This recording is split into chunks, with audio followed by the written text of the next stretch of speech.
We are back, and it is time to finish this freaking thing.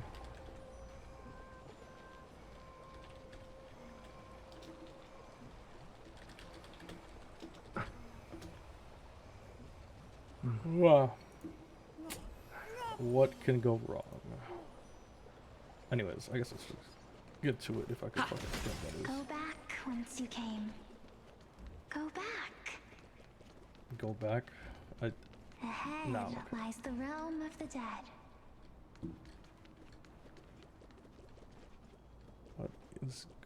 What are those sounds? Never mind. I'm hearing things. What a beautiful butterfly. Is it talking to us?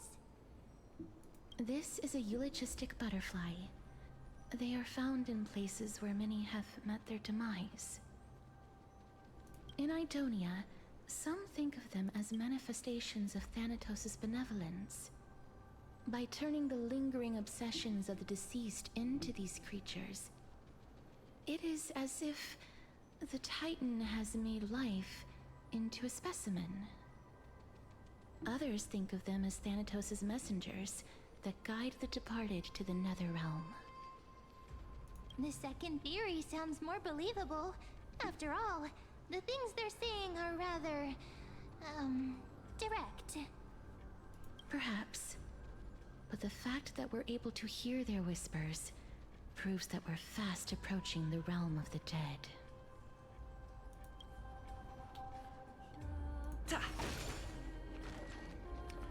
Soundtrack sounds straight out of a near game. I won't lie. These Crazy. shadowy figures. Are they illusions reflected by the River of Souls? But, Master, did that lady really lie to us? The Centurion personally instructed us to inlay the inscription into his shield. But now she's taken it away.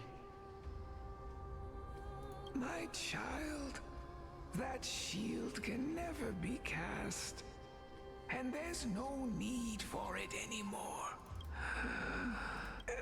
Come, child. What is the name of that Centurion again? Actually, never mind. Forget. I'll wait with you for her to come back. Her? Castrus? When that happens, you'll be able to keep making shields.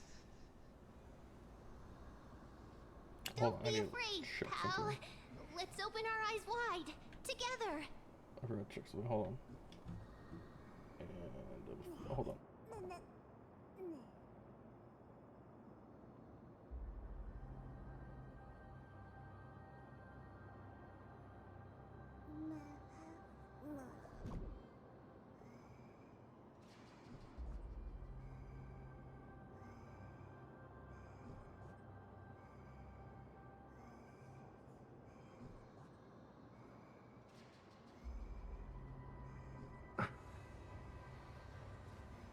Okay, back.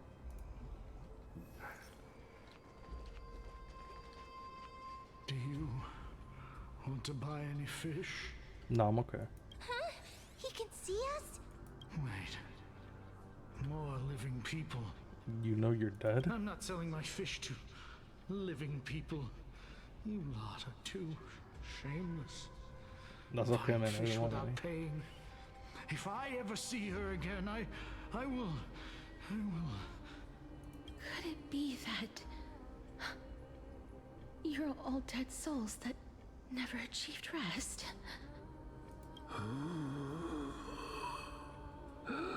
The nether realm does not exist. What? Titan rejects you. Me. So, do you want to buy any fish? But there aren't any fish nearby. Are the fish gone? Yeah, so everyone's just in purgatory basically here. Too. That's sad. I can only keep selling fish. So, do you want to buy any fish? Apologies. I don't have much in the way of savings, but perhaps there's another way for me to release you from your suffering. Please relax. May you fall asleep peacefully amid a gentle field of flowers. This.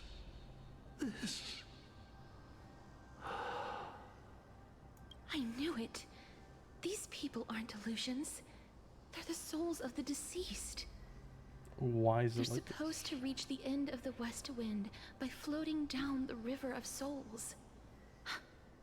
Yet, they have floundered upon the shoals of the stream, unable to move forward. Did Thanatos reject them? Or perhaps they didn't really die at all? I have no idea. This circumstance is completely unprecedented. Hang on. Didn't he say more living people? So that means Who else he's seen other could've members of the been living here? apart from us. Flame Reaper Could maybe? it be that these souls are stuck here due to someone's deceit? That involves multiple people. Who else? If could fucking something come? is done out of goodwill, are you really gonna call it deceit? Goodwill? I can't see anything good out of... Who could that possibly be? Wait a minute. Lady Cypher? I thought you were dead, That's man. me. I still belong to the land of the living as of now. Thank you very much. Could it be that you are the living being that those souls met? I couldn't take their behavior anymore. Oh, So I so stole you some were the things one here stealing and the made up fish. some lies there. It all Just makes trying sense. to give them something to look forward to, you know? It's because of vile living creatures like you that we're being misunderstood by all of them. What? What else am I supposed to do? You can see the mess this place is in. These poor souls are denied by the Netherrealm. So now they're stuck in a few brief moments of their life. Unable to move forward or back. What? Did what you is see that those sound? two blacksmiths on the way? They've been here for as long as the sun's been around, wailing over and over about casting a shield. Styxia is so freaky. Then why have you come back, Lady Cypher? Hey, I'm not here to aid your adventure. I hate water more than anything else in this world. Especially that stinky river of souls. But, I just discovered some stuff before I left. And I reckon you should know about it. It's about that boy who defied death. Me? I found traces of him here. What a surprise. Lord Mighty? No. Oh, right! That's his name. Never mind. Well, I'm too self-centered. now my you bad. know. As for whether that info is actually useful, that's for you lot to figure out. So long, Princess Homebody. So long, Grey Mystery. So pieces of mighty are here. Huh? She disappeared just like that? Yeah, she's just that good. Lady Cypher has always been a free spirit. In any case, That's she has brought us some valuable quite the broad information. stroke of turns, casters. If Lord Mighty is also somewhere along the river shoals right now, then he will certainly become our signpost. After all, he's different from those wandering souls. He will find his way, even in the realm of the dead. How are we Don't supposed to worry. go over there? It's time for me to shine. Also, Ornyx's rune of recollection is nearby. more Use puzzles. prayers to return the river to before it got flooded. Boy, oh boy. Did somebody say puzzles? Hey, over here! Yeah, no. Like, this is a suspiciously large area not to put a chest in.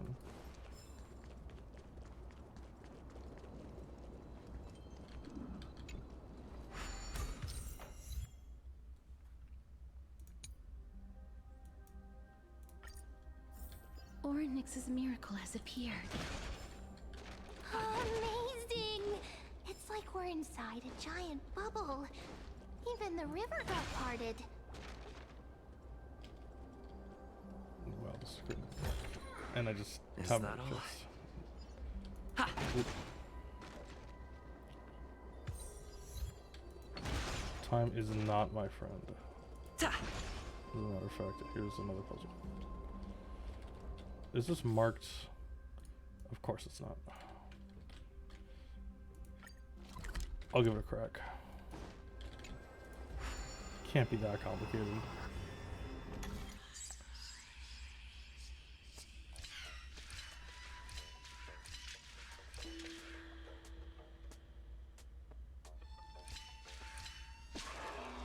No, not to keep it there. Do this, do this, do that, do this. No, I fucked up. I need to stay there.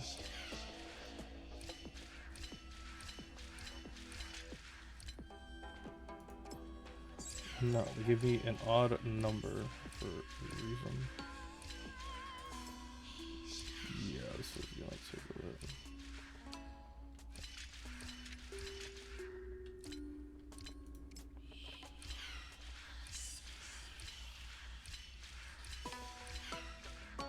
Okay, that was just me dicking around. Okay, down, up.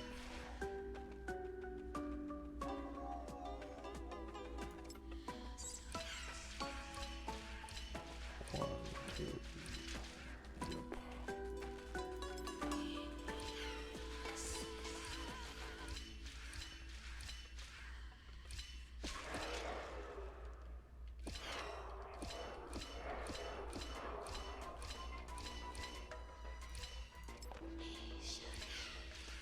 What if I just out-time it?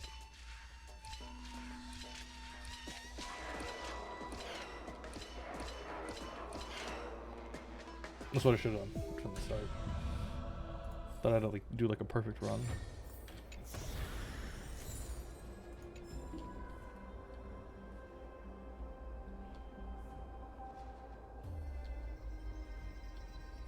Okay. Guess I can grab this chest at a different point in time.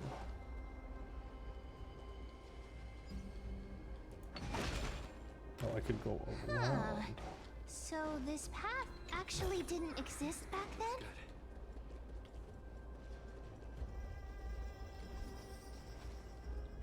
There are wandering souls of the deceased here as well.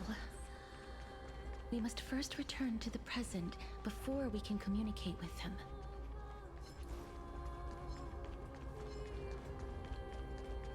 Ha! Ooh.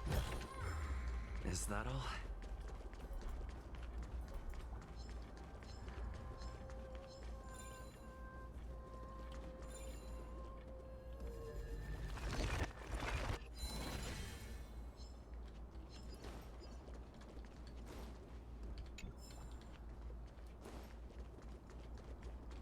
Yeah, another chest.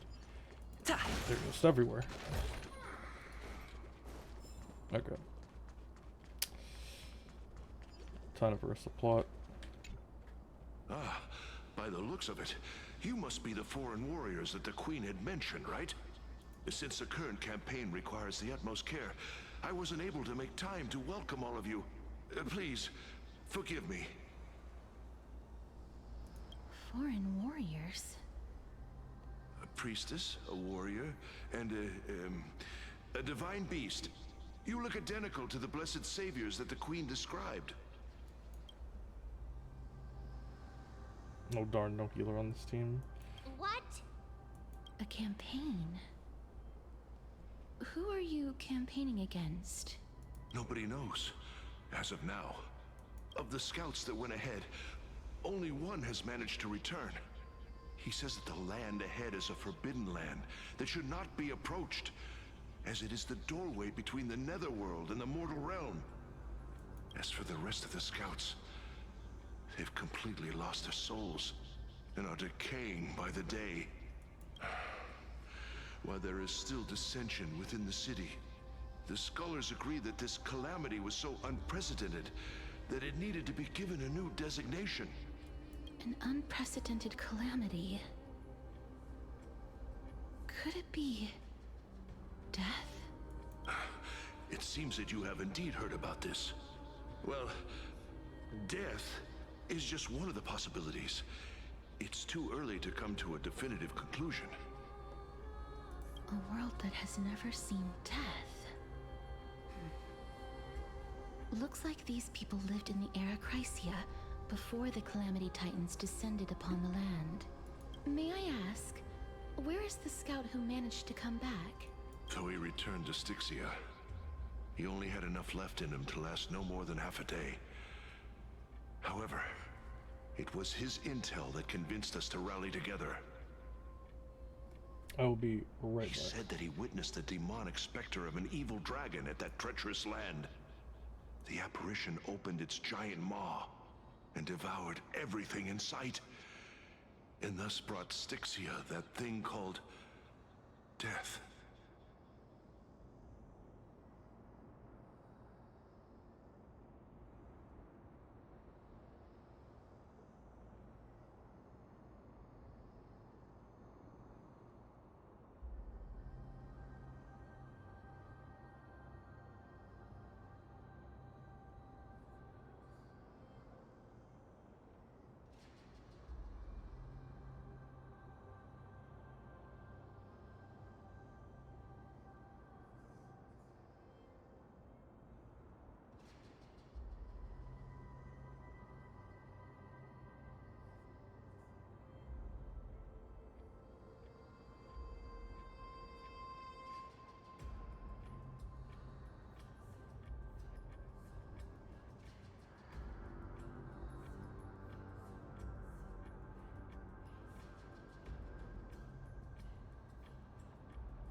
Okay, I'm back.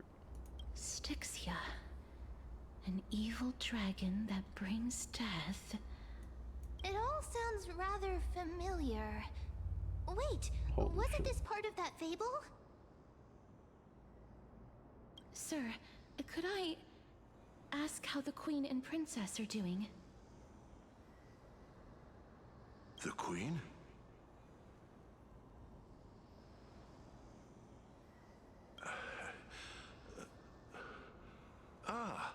By the looks of it, you must be the foreign warriors that the Queen had mentioned, right?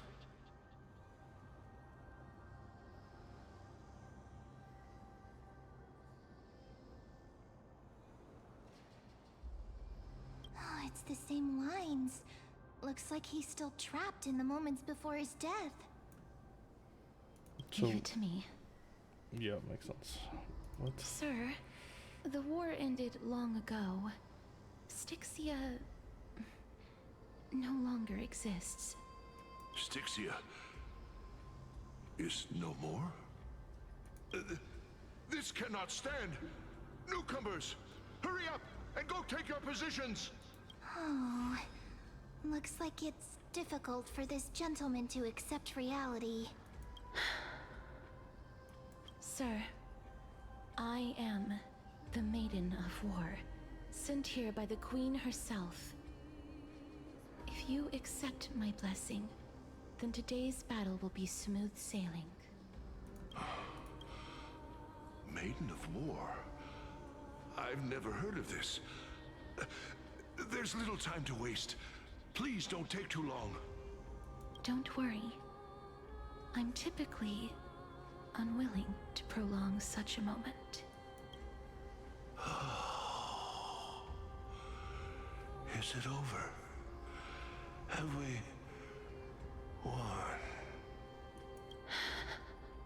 Cass, oh, are you all right? I'm fine. I just didn't expect that I would still have to embalm others, even in the realm of the dead. Is this a remnant of his soul?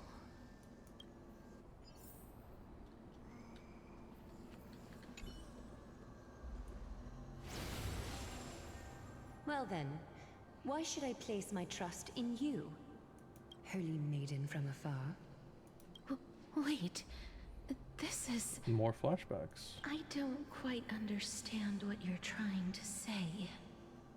Since the prophecy has already pronounced your name as Chrysos' heir of death, Akima ought to treat you as an esteemed guest. However, you seem to have no intentions of concealing your involvement with the Council of Elders, while most likely being aware of my issues against them. I cannot deny your claim. It was the Council that offered this room to me, and they had only one request. They want the curse of death to be completely subjugated to your will. I was agreeable to that request. But why? I am unable to rid myself of this innate curse.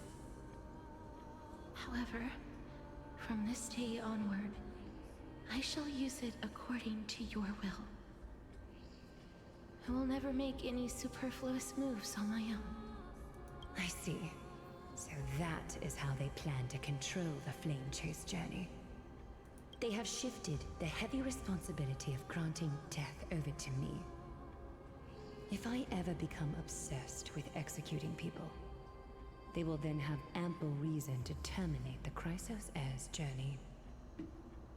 I mean, And yet, you seem to not mind.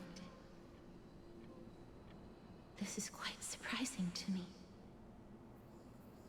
That's because the fate that we were born with is a burden far heavier than that of an individual's life. I've woven many unforeseen events into the tapestry of fate.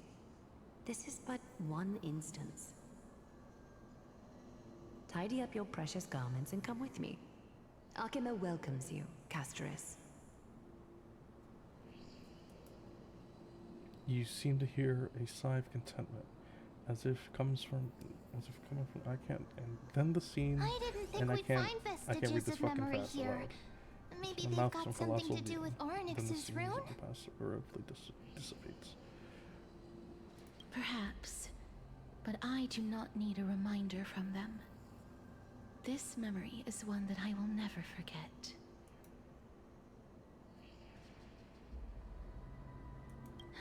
Indeed. While my relationship with the Council has always been quite ambiguous, Lady Aglaya has never taken any precautions against me.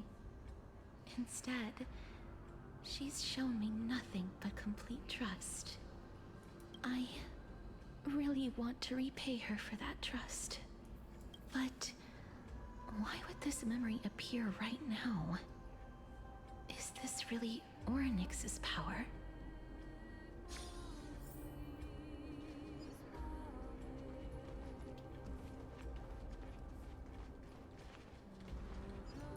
Could these dead monsters actually be... If ladies... Why are the black tide This gets monsters annoying. here too? Can they they swim in the River of Souls? Even Thanatos wouldn't be able to accept black tide monsters into their realm. These traces seem to suggest that anybody who trespasses upon death will pay a heavy price. Since the realm of the dead must remain peaceful, it's imperative that we rid the place of such discordant noise. Please stay back. Let me deal with these enemies.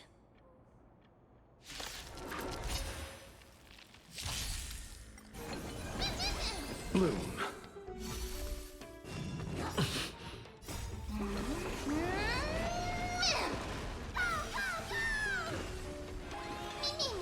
Wilt here. Well, Received divinity. gameplay is so fucking loud. I put it at like 7, but I'm bringing it down to 5. Hey. There we go, that's better. Okay. Okay, can I not eat shit? Embrace Thank you very a much. new life. Light in the Westland, away we go!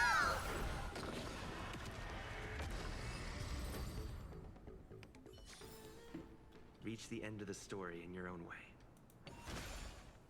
The path ahead is blocked by the River of Souls again. In that case, let's go back to the past. This miracle sure is handy. This is yet another aspect of a Titan's divine power. Okay, here we go. Any chests? Any chests? Notes. Is that all? If Dan Heng was around, he'd definitely be able to raise the waters of the River of Souls into the sky. If Lady Hycelens was still alive, I think she might be able to do that too. Lady Hycelens still alive? What could this mean? Another puzzle. Nope, that I can't reach. Yeah, let me turn this off.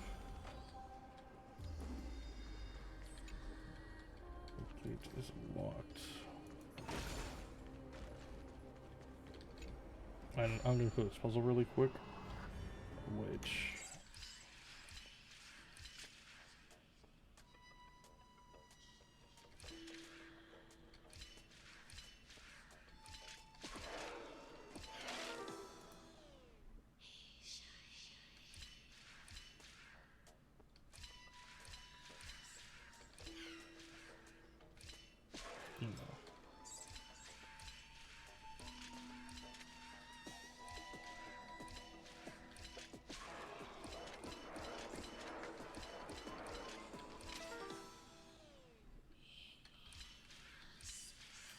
I am supposed to get this thing to press down on this.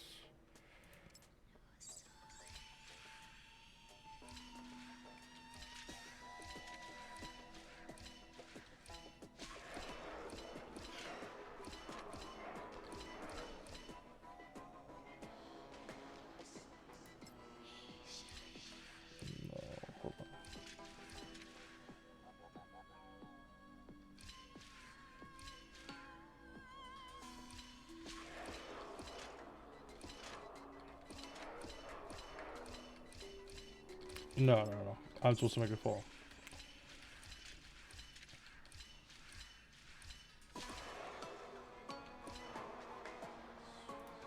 Oh, wait. I can make it fall immediately from here.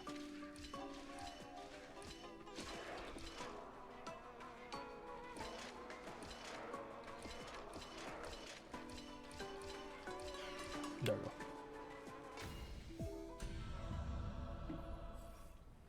Simple enough.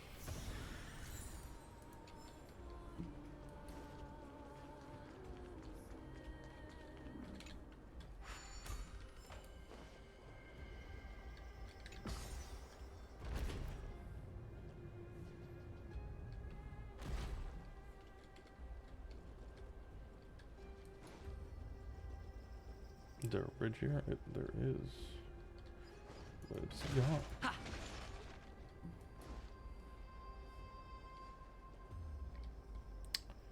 That should be fine. You seem to be able to discern both the past and the future.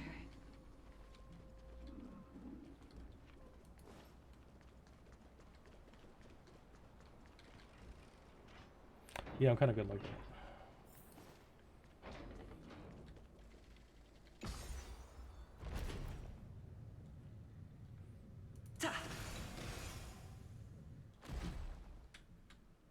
No. Think. Got nothing left. Oh, this place must have been a beautiful courtyard in the past. Another more collections. Great. Wait, is this one here? I think so.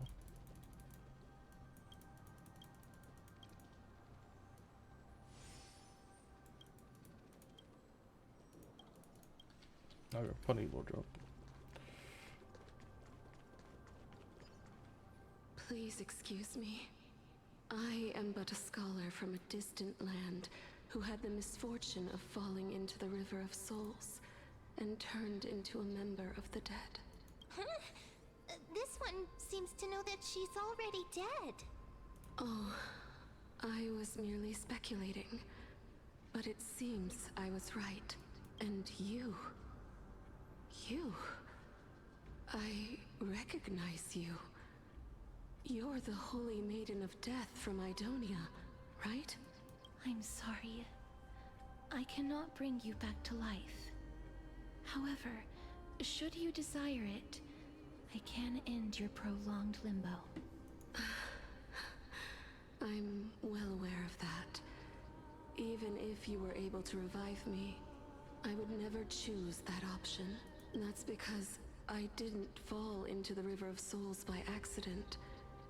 Instead, I leaped into it to seek my death. Damn. Why? If you could see the life I've led, then you would not reproach me so. My life was far too miserable. But I did not expect things to stay the same even in death. What a joke. In escaping my mortal life, I've entered a millennium of pain instead. Circe's above. What cowards humans are. For we fear both life and death simultaneously. I'm sorry. I am also powerless to answer that question. That's all right, Holy Maiden. At least you are able to respond to me. Please, grant me death. Circe's above. Does this count as thinking till the moment I die?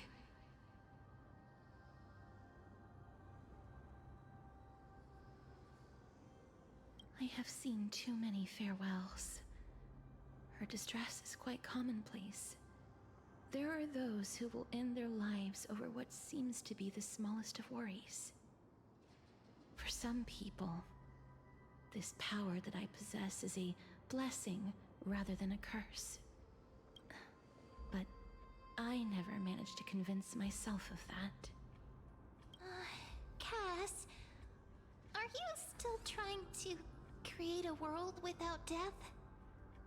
Yes, because when placed under time's vast scales, there is no worry in this world that cannot be solved.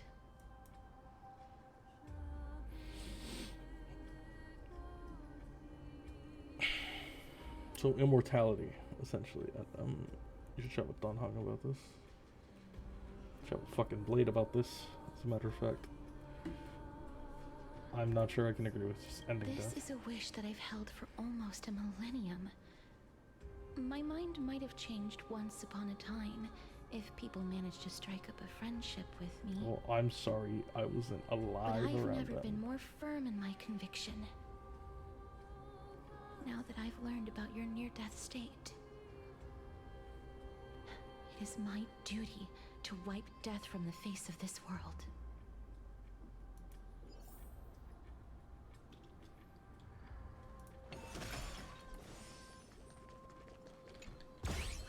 You gotta be fucking kidding me.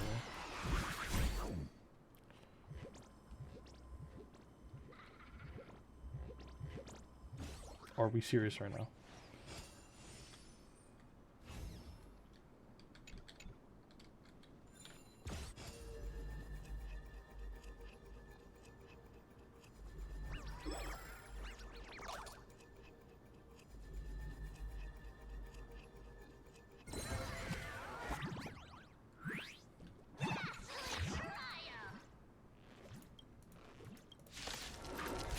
Oh no, he wants to fight. Great.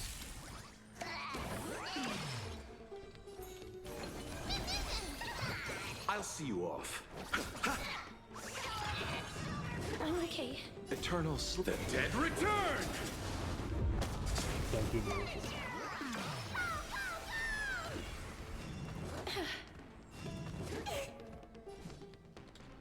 As you wish. Receive divinity. I shall remember this Repent. moment. Okay, no, I'm starting on the Wilt here. Embrace a new life.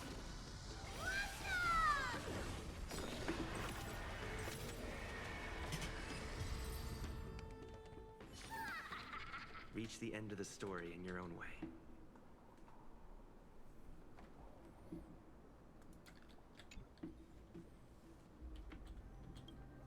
That's a weird ass statement.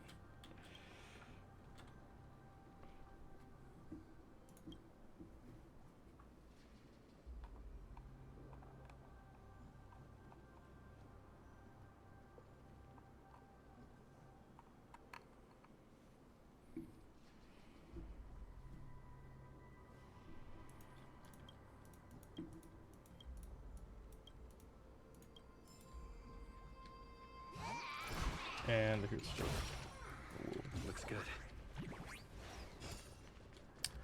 I wonder if I'll have enough for a tenfold by the end of this update. I'll just go on.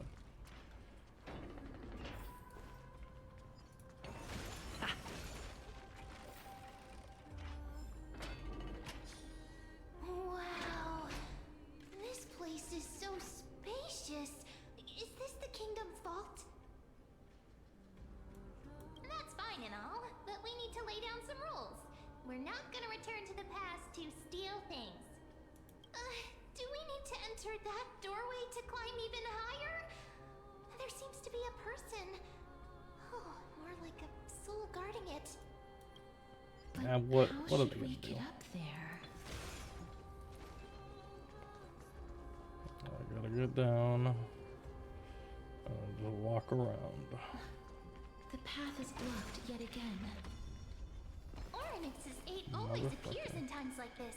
How convenient. I'm about to switch to fucking Akron. Look, there's even a platform lift over there. I'm not gonna touch it. I'm just gonna follow this.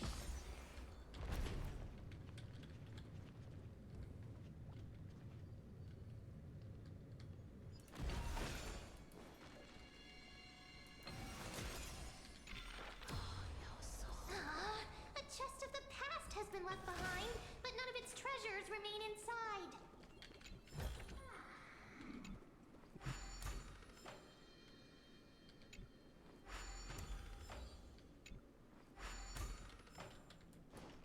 Oh, interesting. And another puzzle. They just love to shoehorn these puzzles. Okay.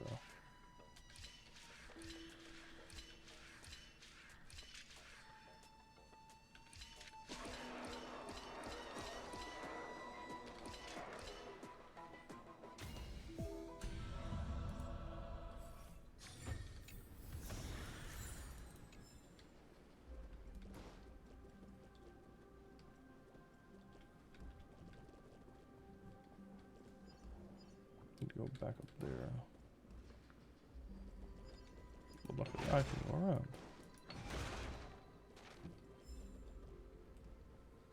Wait, what if the miracle suddenly loses its effect? I die.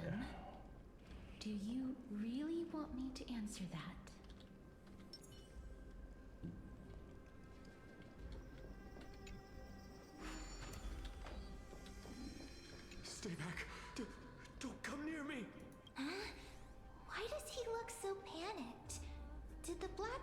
monsters frighten him? Or is he actually scared of his own extraordinary power?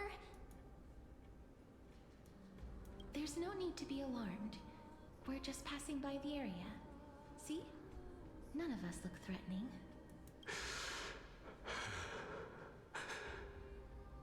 You have a point. Although what? While this might once have been the royal vault, it's since been plundered empty. So please go away right this instant. How did it get plundered empty? Misunderstood us. We simply heard your shouts as we were passing by, then decided to come over to find out what happened. My goodness. Did I really yell out loud? How rude of me. I'm sorry to have bothered you. I merely saw a warrior. While that spirit didn't harm me, his blows really packed a hefty punch. A warrior?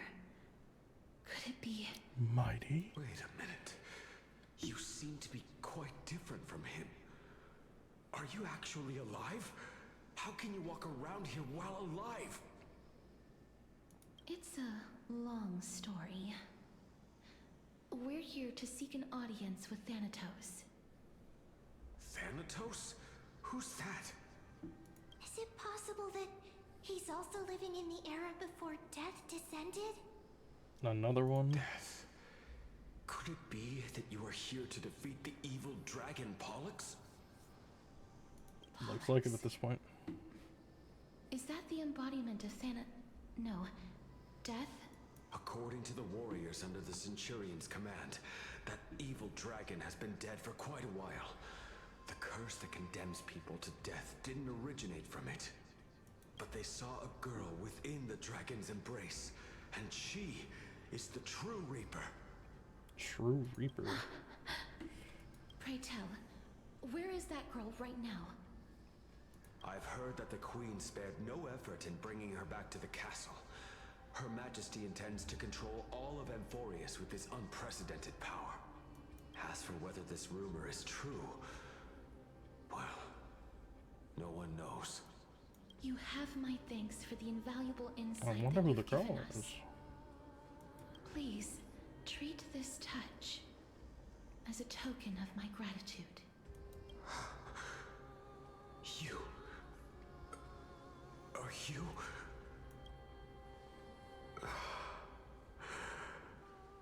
Thank you. This is his...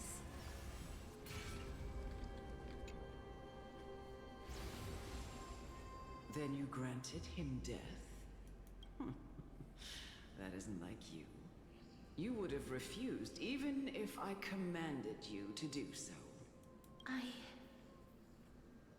don't know. I did it out of sympathy, believing that I wouldn't be racked with agony, but... I am still in a state of turmoil. Sympathy? Sympathy for that youth who triumphed in every battle?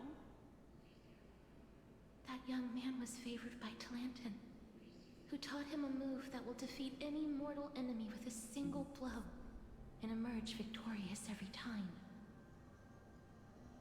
He could rely on that move to always achieve victory during Era Chrysia. However, now that death has descended upon the mortal realm, that divine swordplay also means he can send others to death at will. In other words... You feel that he's similar to you? Yes. Since he can never be inferior to others in martial combat, death would be the inevitable outcome every time he strikes. That's why he approached me and pleaded. Pleaded for me to put an end to all of this. You are perhaps feeling lost from making your peace with death in so abrupt a manner. I have not made peace with death. seen the people of Idonia stand tall and proud in the face of death. Even before the fated finale arrived, they were already content with the lives that they'd lived. They had such proud expressions. Expressions that made me believe death would be an insult to these mortals if the concept is truly a power that a god had carelessly cast down upon the world. Perhaps death's authority was never meant to exist in this world. Just like how I shouldn't exist. I won't refute your beliefs for now, but would you be interested in listening to a story of mine? It's a fairy tale from foreign lands, told by the person who brought you to me in that ice field long ago. A tale told by the Queen of Styxia. What? Wait a minute. That means the girl born in the dragon's embrace, the personification of death these souls talked about. That's you, Cass? Dun dun I've dun. already had an inkling for a while now. But I honestly have no memories of Styxia. My memories only begin after Aminet brought me to Idonia.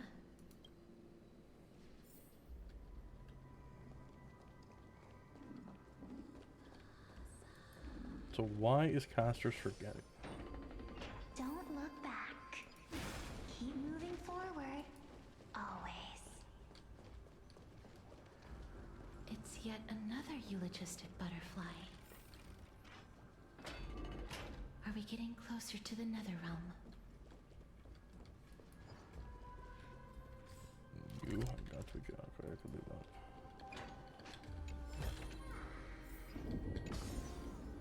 Oh, this is...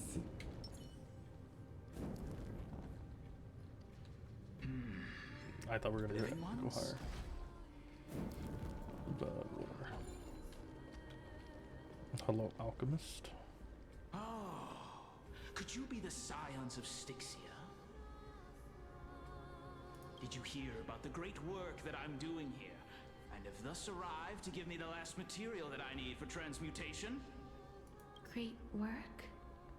Have you heard of the great name of Pollux, perchance? You don't have to describe it like that, mister. A pilot. You have? Then that's The other good. option didn't seem as funny. During the age of myth, a time likely before your birth, I was the unsurpassed zenith of alchemy that none could reach. On the shoals of the River of Souls, I shall make Pollux soar again and bring death back to the world. Maybe he's a theater chat. But didn't that dragon already bring death to the world? Oh, looks like you don't know the whole picture. And what might that be? Well, it's true that the missing girl can grant death to mortals. Pollux, the one who delivered her onto this world, makes it so that humankind cannot die.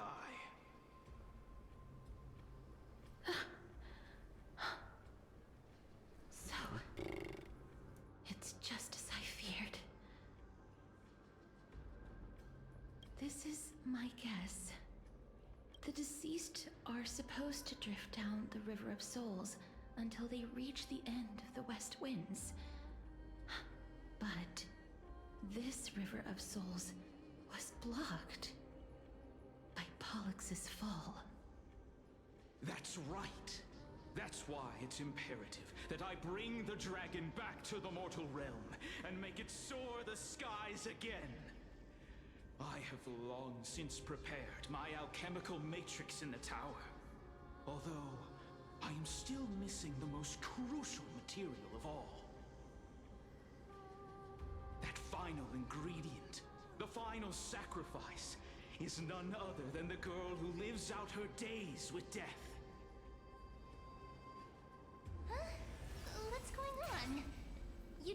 catch him, did you? Another memory. I know that I am no longer capable of carrying out that task. Take this, all of you, and please fulfill that great undertaking on my behalf. This... We had been inebriated in Fagusa's feast for too long before we began to seek divine bestowed death, so that we could be freed from the whims of fate. However, that brought doom upon us. Instead of summoning a supreme god, we encountered a monster that cut off the River of Souls. That detestable dragon Pollux denied Detestable all the dragon. dead from the gates That's of crazy. the nether realm. Unable to rest in peace, these departed spirits engulfed Styxia like a roaring tide. As a result, my city and its people no longer exist. That child is the only person whom I managed to save. Born within the evil dragon's abdomen, she has possessed the talent of death since her birth. She must have been granted to us by the gods as a chance for us to atone for our sins. Please, I'm not exactly sure to make the guess. nurture her to adulthood and prevent her from experiencing all of the suffering that we went through. I promise that I will care for her as a mother, that I will protect her from the evils of death. By Fagusa above, thank you for your kindness. As her mother, please bless this child with a name. Before I am swept away by the River of Souls, please let me know how I should address her in my next life. Oh. Like how a transient raven butterfly, a fleeting papilio castor, perches on the twig of death. Castorus. That shall be her name.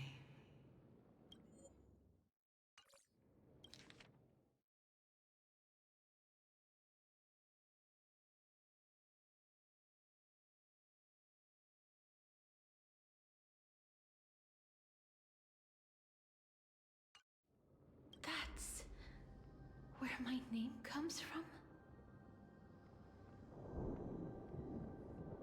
The sound's back. What is making that ruckus?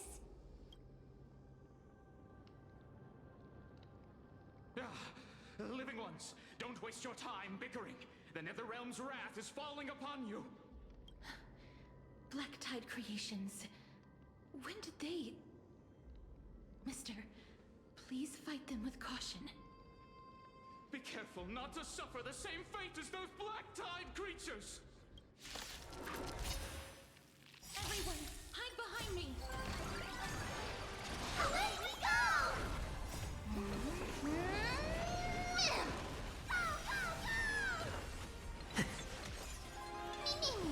Wiltier. Underestimated you. Receive divinity. Bloom. Repay. The dead return! There's so many of them. How are we holding up?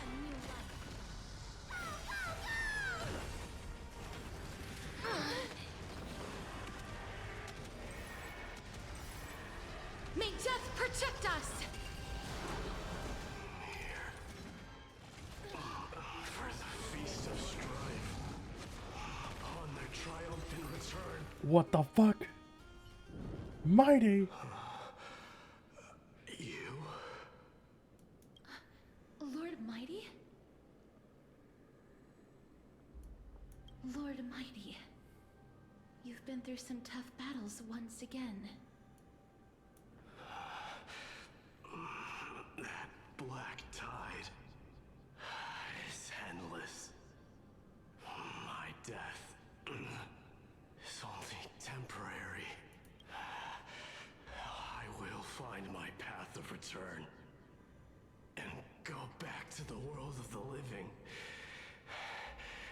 continue my protection.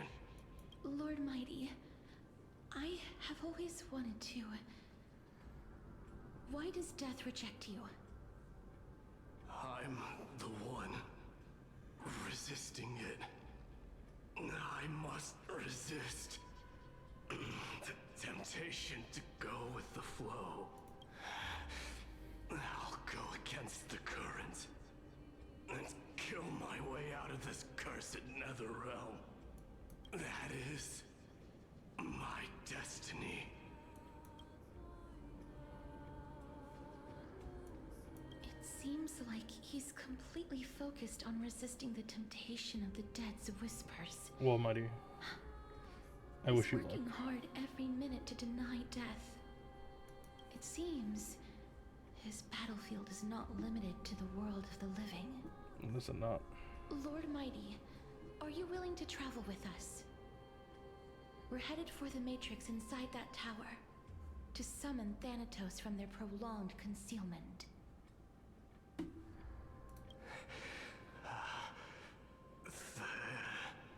Thanatos. Challenge. Death. That's right. If we can work together and defeat them, you won't have to be troubled by the curse of immortality any longer.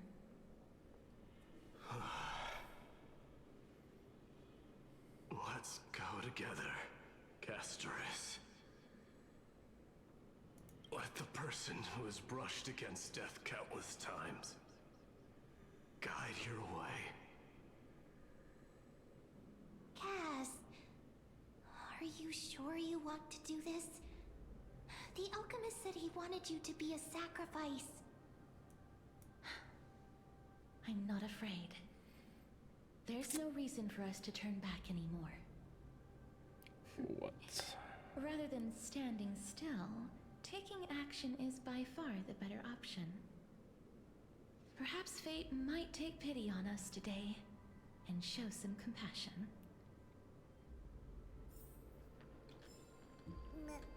Ain't no goddamn way. Do drive right back up.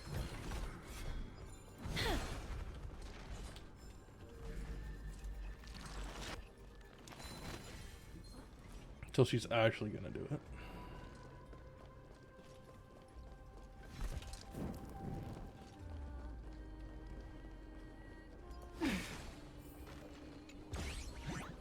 Again with you?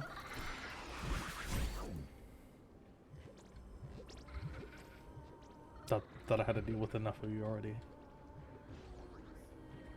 Yeah, this is gonna take like 3 stops.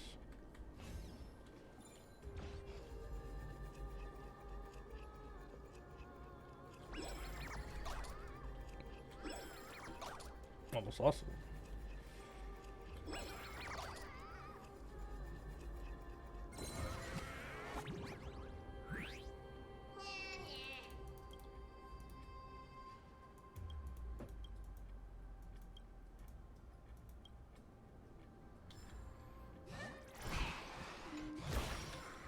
I want to make something with it, but what to make? Alright, let's get moving.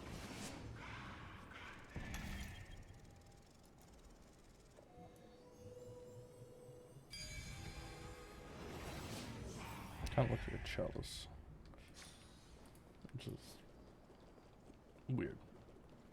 Maybe I'm thinking it.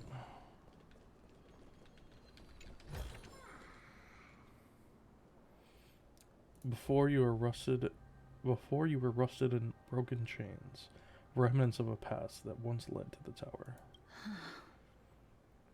This is going to be difficult. Didn't Caster and Criminals also have this? Familiar with this kind of mechanism, but I've never repaired broken chains. If I was more powerful, I would be able to carry one person with each limb and fly the 4 of us to the other side. The Rune of Recollection is here, but I can't find a miracle orb anywhere. So weird.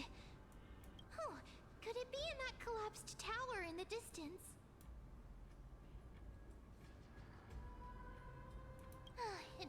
to me to step up in a crisis. Wait here. I'll go check things out.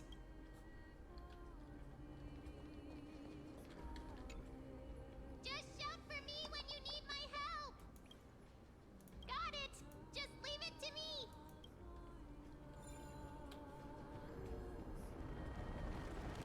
Boom.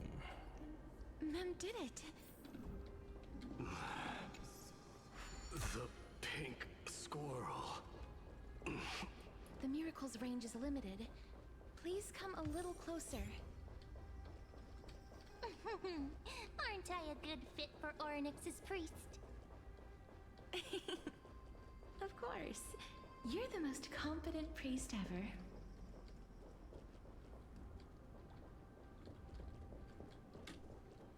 Let me just put this back. The alchemical matrix should be behind this door.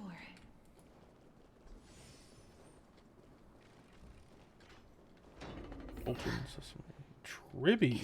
No, Trian?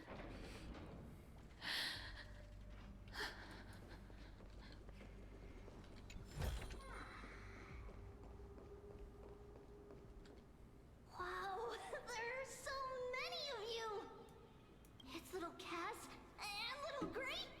Oh, there's also little D and the pink puppy! Trian? Aren't you... Get what? I'm getting even more confused.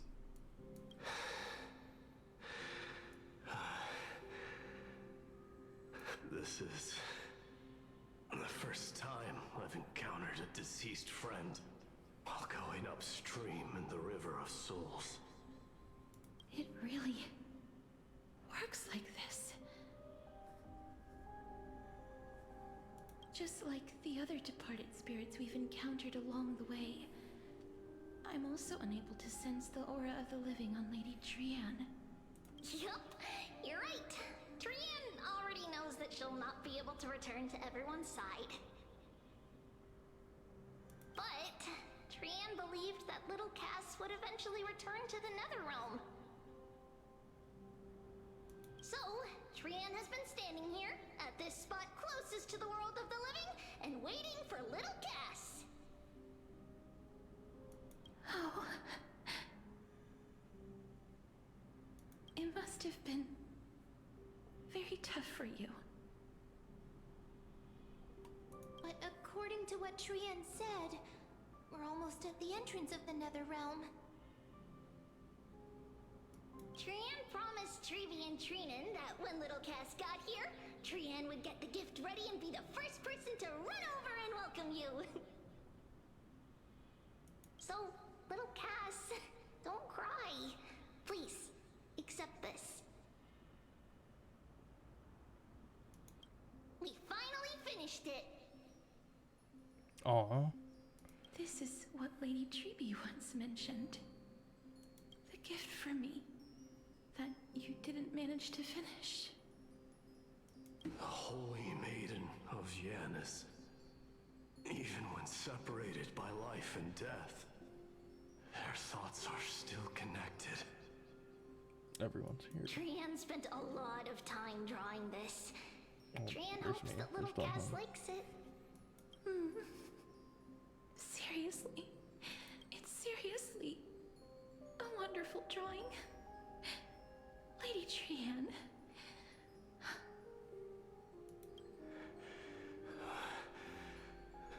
This is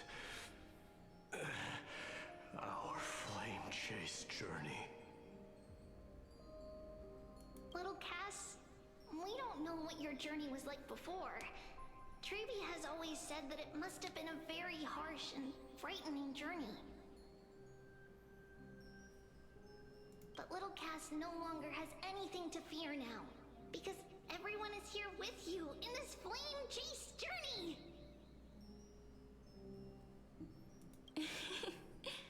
That's right. Only now, when I see Lady Trian's gift, do I realize that I've already obtained so many things I would never have dared to dream of since I embarked on the flame chase journey. It's the first time I've gained so many companions. The first time I picked up the hobbies of crafting and photography. The first time I had dinner with someone else. The first time I went to the market to buy the Chimera doll I'd liked for a very long time and hugged it to sleep. The first time I wore a dress personally made by Lady Aglaia. The first time I went for a walk with Lady Treeby, Lady Trian, and Lady Trinan. The first time I enjoyed the night breeze and looked up at the stars with Miss Hyacin. The first time I took care of Dromesis with the Trailblazer. That I totally didn't eat their food. Looking back at all these experiences I never thought were possible, it feels as though the scales of my life had shrunk from centuries and decades down to minutes and seconds. And all of them are so precious. I took countless photos in the past, but they're all black and white landscapes. I don't have a single one with friends. Aww.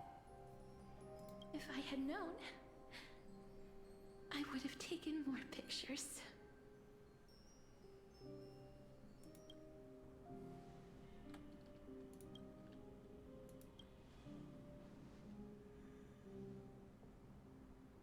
Trian says yes! Trian likes little Cass and would love to take a picture with little Cass. Sadly, being departed souls, our images cannot be captured in the world of the living.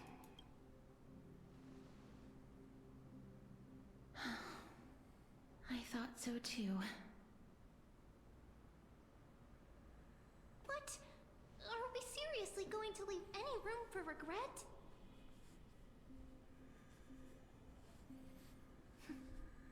There won't be any regrets. This vivid drawing surpasses any photograph from the world of the living. Little Cass smiled. Treeby, Trinan, and Trian's wishes finally come true! I remember you once said that fate is not the flowers that bloom at the end of the road, but where people tread beyond the gate. Now, the path that belongs to me is about to reach the end. Thank you for bringing me the final key. Key? Little Cass, why are you talking in riddles all of a sudden? I have a feeling that soon, this gift of yours will become the key to saving Mister's life. Wow, that's amazing! Then keep smiling and carry on bravely! Little Cass, Little Gray, everyone, see you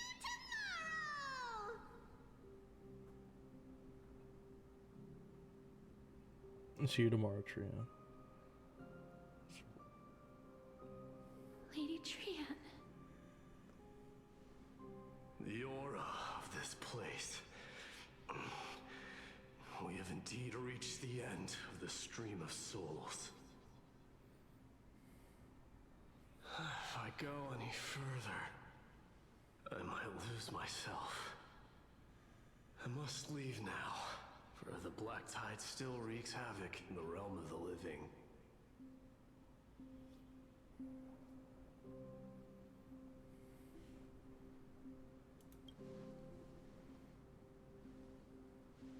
I seek not to enter the door to the nether realm. Castorus, will you fulfill your duty for the flame chase? I have yet to make my decision, Lord Mighty.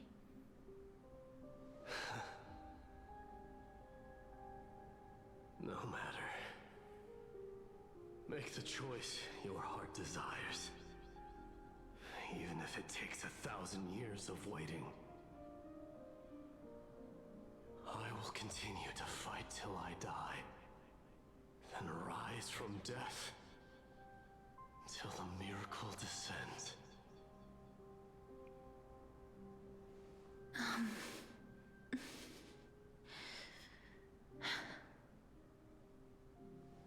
There is one more thing you should know, Lord Mighty. What is it? Professor Anaxa may have deduced the principles behind the Era Nova. You and I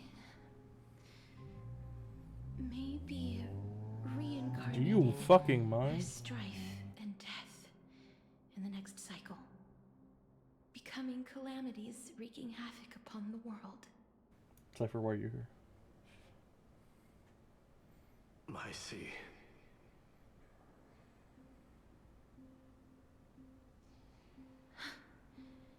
Is that all? Are you going to accept such a fate without complaints? Do you have a strategy to shatter the shackles of our fate?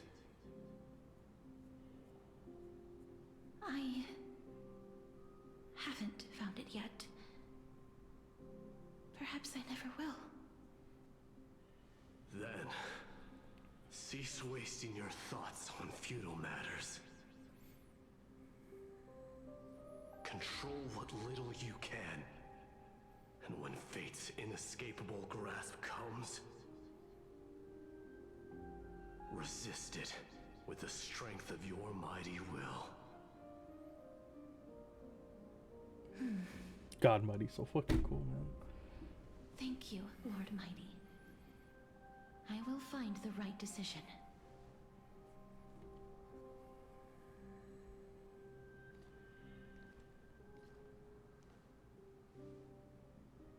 In the name of strife, may you meet a fitting end. This must be the alchemical matrix the spirit mentioned. Let's see. We need to insert Aquila's sky, Georios' earth, Kephali's fire, Fagusa's ocean, and Nestia's love. It seems our sweet Princess Homebody has made up her mind. In that case, seamstress, I suppose I no longer need to deliver your message. My time is rather precious after all. Whether you wish to break free from death or not, please, follow your heart. By the promise you once made, I ask that you fulfill your duty one final time. Castorus, please, live as a human, and die as one. According to that alchemist, the final piece is supposed to be me. However, he is not privy to the past, and therefore cannot see the full picture. The past? I saw the twins of death in Kephali's memory, and now I am certain that I was one of them.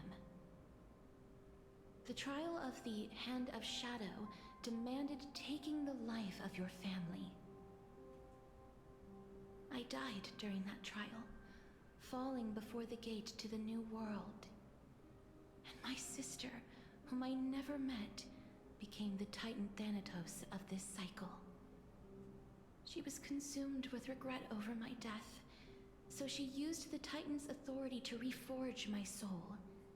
Yet, it also means she has never revealed herself to anyone, hidden away from the entire world.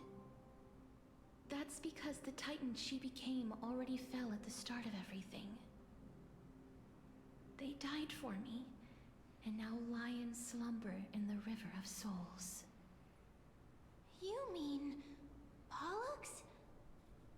Is right. your sister? The River of Souls is no material river.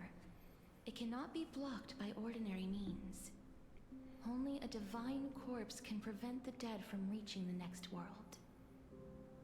And that's why we have to awaken Pollux from death before we can retrieve the core flame of death. We have to reforge its body with the power of alchemy. But Cass, if that alchemist speaks the truth, does that mean you're also part of the dragon body? According to those departed spirits, I was indeed born as the dragon's twin. But before we talk about that, have you heard the sighs? No, not from me. The sounds that come from the memories when we were collecting the souls. I heard them too. So what are those? I think it's probably the sign of Pollux's wish being fulfilled. They must have realized how heavy a price they'd need to pay when they used their divine authority to resurrect a dead woman. That's why they exerted every ounce of their strength to send me to Styxia, a city that called for death, a land where none is hostile to death. They never saw their wish fulfilled and fell so prematurely, all because they wanted to give me a new life. Pollux must really want to know how their sister has been after giving their all to save her.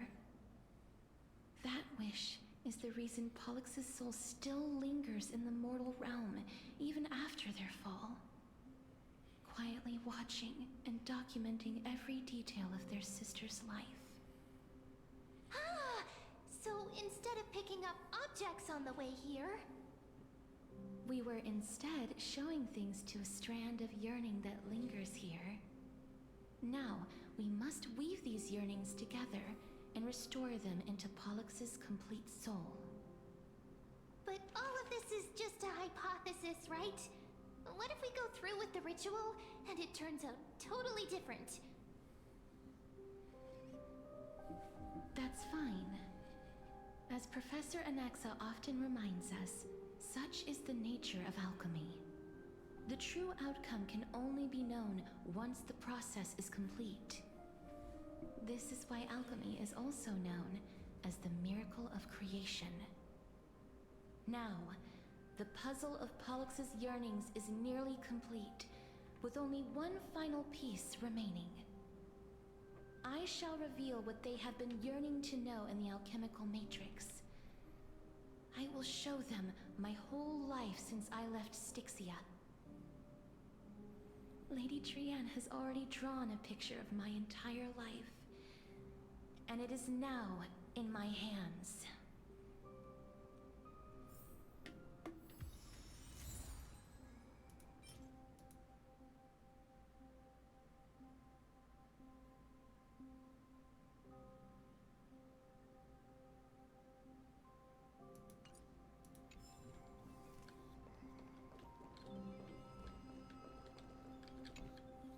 Then, let the ritual begin. Here we go.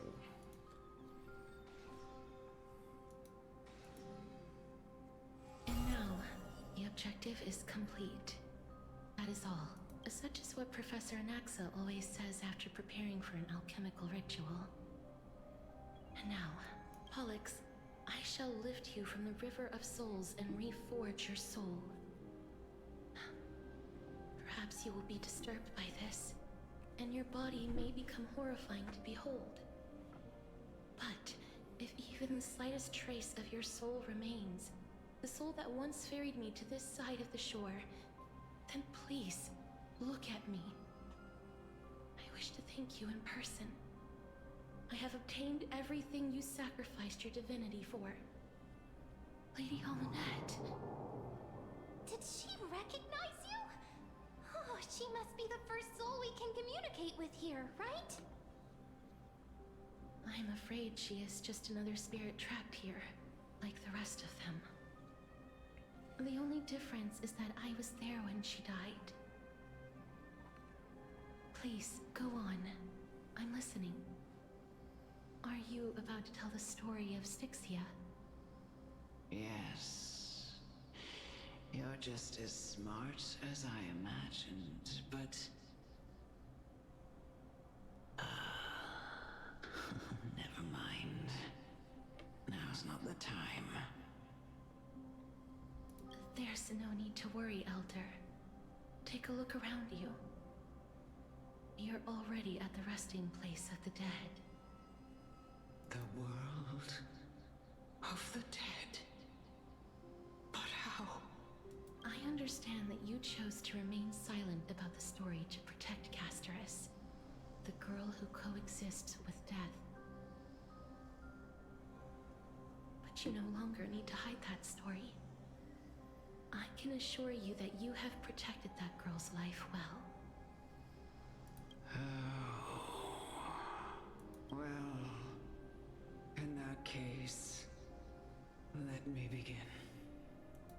Styxia, the pearl of the ocean, plagued by unwarranted calamity and ravaged by death in the fairy tale. It was the first city-state to shift their faith towards death, even before Idonia did. From where you stand now, I suppose that's a bit hard to believe. Right? Indeed. I cannot imagine that those from the era Chrysia, blessed with eternal life, could ever yearn for death. I have pondered the same question, child. But I am afraid there is no clear answer to it. Journeys and epics are only glorious and magnificent because all things eventually fade to dust. That's how someone once explained to me why death is necessary to the world. But I still can't take that as the final answer. Would a world without journeys and epics be worse off? I take it the one who spoke this line was a general, or perhaps a warrior. I, however, did find some inspiration in these words. Would you like to hear my thoughts, Casterus? Please enlighten me, Lady Almanette. Though I have already made up my mind on how to handle the authority and core flame of death. Your words might truly guide me toward the path forward. You and I are neither warriors nor generals. Therefore, journeys and epics cannot truly resonate with us. But what if I reframe it like this? What if love is not a trait bestowed upon mortals by Nestia, but a blessing from death? Love. No one ever invented the word cherish in the era when life was eternal. For all the good things in the world could be revisited endlessly, and every bond formed carried no risk of being severed. The so-called Era Chrysia was an age devoid of both virtue and sin. People did not truly live. They simply existed, going through the motions without passion or purpose, then waiting for something to happen. Perhaps the people of Styxia chose to embrace death not out of fascination with its cruel and fearsome side, but instead became fixated and obsessed with the impulses and desires tied to a finite existence. Therefore, death is not a thing of fear and desperation, but... That's right, Casterus. It is the reason we shed tears when parting ways, and also the original spark that ignited the passion of mortals. If you truly intend to deprive the world of death, then be prepared to witness it return to a state of stagnation. I understand, Lady Amunet. What Our can go limited wrong? lifespan shapes all that we know and love. Not even the Death Titan has the right to take that away from humankind again. Nestia's love was the chrysalis of Gold's first blessing, but it most likely wasn't understood by mankind. We only learned to interpret this wonderful gift after Thanatos' arrival. If the world was bereft of death, then the Queen of Styxia wouldn't have played midwife in delivering me into this world. You wouldn't have welcomed me into Idonia, and Aglaya would never have invited me to join the Flame Chase journey. None of these stories would ever have happened, and I would never have lived, let alone found happiness. Thank you, Mother. I will use all the love I've experienced in this long life to complete the final miracle. My teacher, Anaxagoras, grant me the wisdom of all things. I call upon thee, the stripped dead dragon's corpse.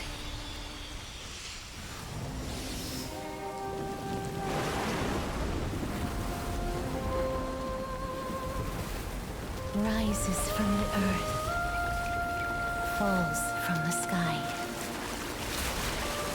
As above, so below. This is the greatest power of all powers. Unstoppable in this world.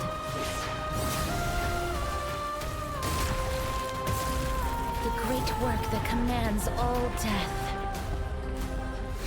I shall grant you embrace. Here we go. It's coming.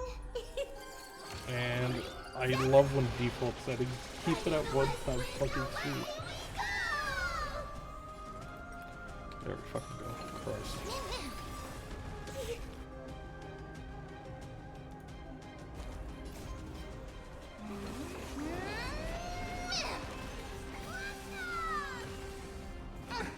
Nothing major. The girl who once saved my life, truly gone? Or will you show yourself again, once we eradicate this hatred and regret here? Receive divinity.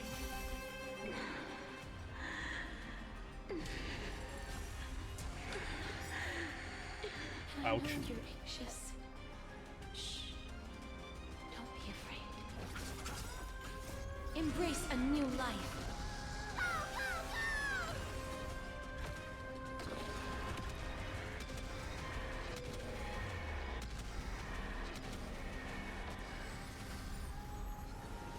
There's no more need to weep in grief. I will grant you peace.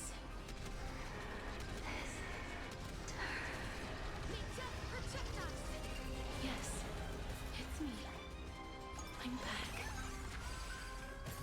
Mimi!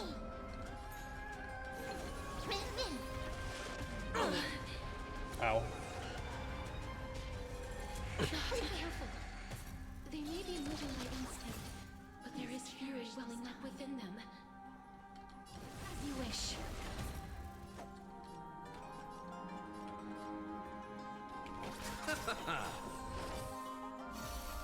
Repay.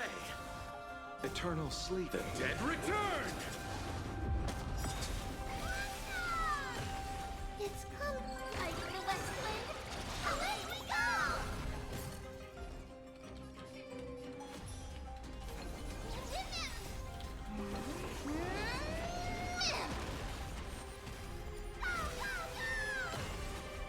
No. Embrace a new life. Fuck. Didn't even get to use casters.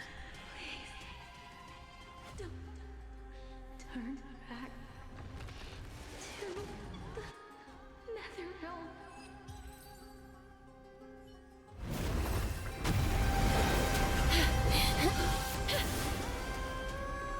Oh, death. Sleep in peace.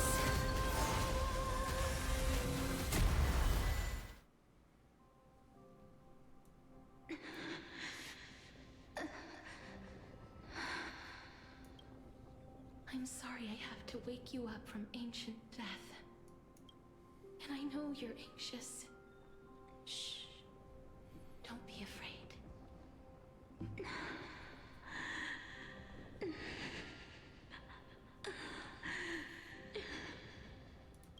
Do you remember me?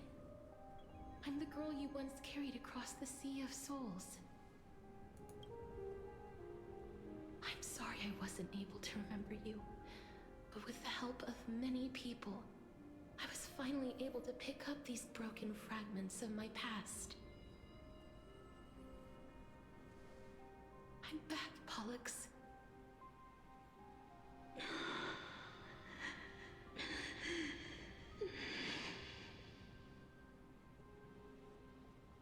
I know this might not be what you wanted.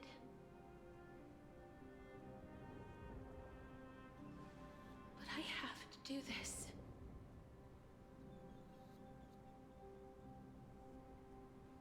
So please, carry me across the Sea of Souls again and return me to the Netherrealm, just like you did in the past. Please take me to where the core flame of death rests.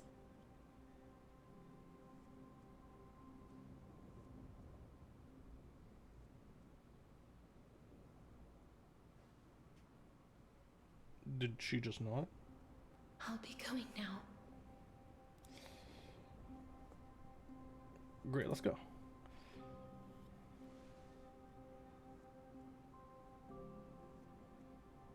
They may look scary, but as long... What the?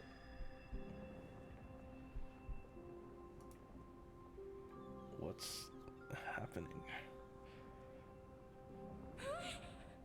What's wrong?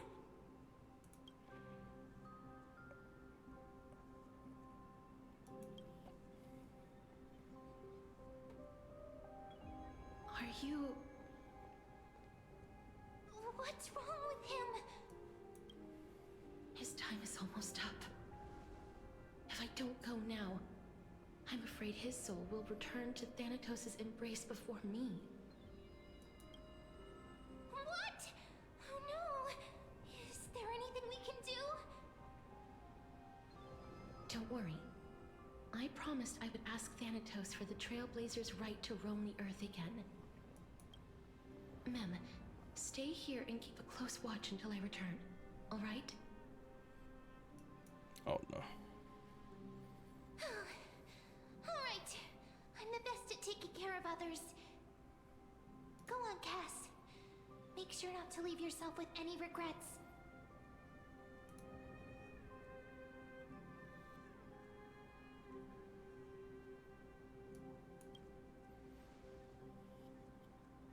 That's not funny! It's a deal then.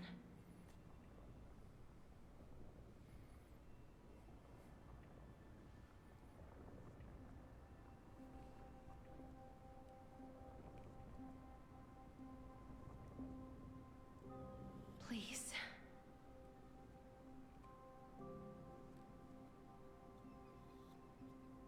Wait for me.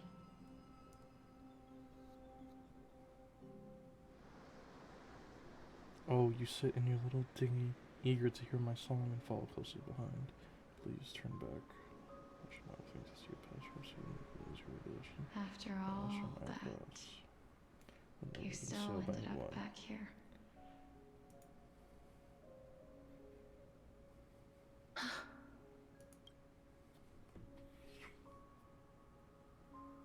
So the legends were true. The Netherrealm really is a sea of flowers. Yes. Just like the flower fields we tended to back then. Is that you, Polixia? Do you remember me? I don't have the memories from that time, but I've seen you before during an experiment. I see. Call me Thanatos, then. It'll be easier. However, since you recognize the name, you must already know everything about Thanatos, right? Yes. I'm here to reforge the order of life and death in Amphoreus.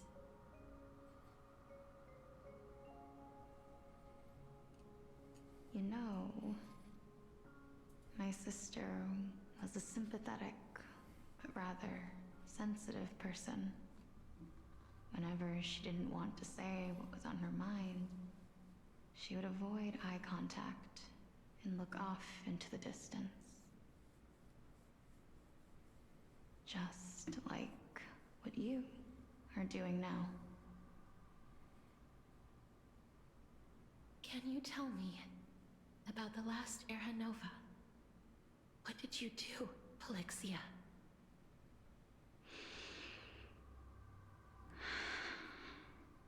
Where should I begin? I suppose we can start from the beginning. A long, long time ago, there were a pair of like-minded twins. As foretold in the prophecy, they were chosen to be successors to the god of death. But fate was cruel. The price of attaining divinity was to take the life of a family member with our own hands. That trial was indeed recorded in that memory. Then you should already know that my sister voluntarily gave up her own life, so that I could ascend as the demigod of death. But I couldn't accept that. Why did we have to kill each other for a future she'd never see herself? That's not fair. So, while weaving the laws of the new world, I shattered the forbidden bottom line for life and death. I reshaped my sister's soul and took the form of the great dragon Pollux to carry her up the River of Souls and back into the mortal realm. But our fates were already decided and manifested in unexpected ways in response to my futile actions. Aging is an unbreakable law of nature laid upon humankind, created at the same time as death. When the living die, their souls will meet Thanatos, who would determine where every soul goes. If the Reaper raises their left hand, the soul is granted death and allowed to enter the Netherrealm to await reincarnation. If they raise their right hand, the soul is rejected by the Netherrealm and returned to the mortal realm to continue walking the earth. That's why the Hand of Shadow can only lay down judgment and not embrace another being.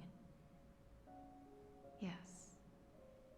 Death was originally a pair of hands, but they were split in twain when we reached the mortal realm, never to touch each other ever again. The half of Thanatos that represents life, the undying human who grants death, that was the curse I forced upon you. Then, what about you? As the half of Thanatos representing death, I shoulder the fate of defying death.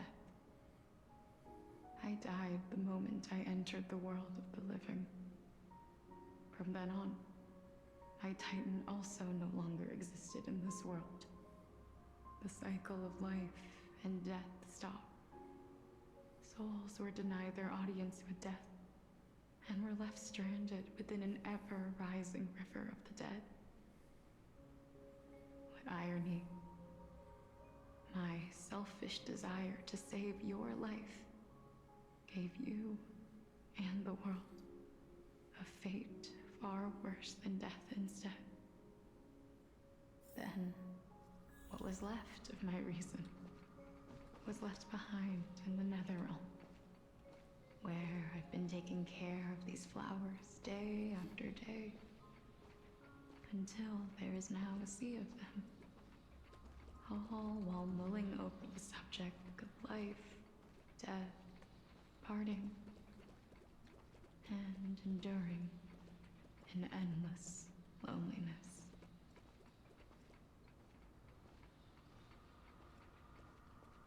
Fate is absurd indeed. Our lives were a mirrored image of one another, like a pair of hands. Even so, we arrived at the same destination. We walked different paths, yet experienced the same pain.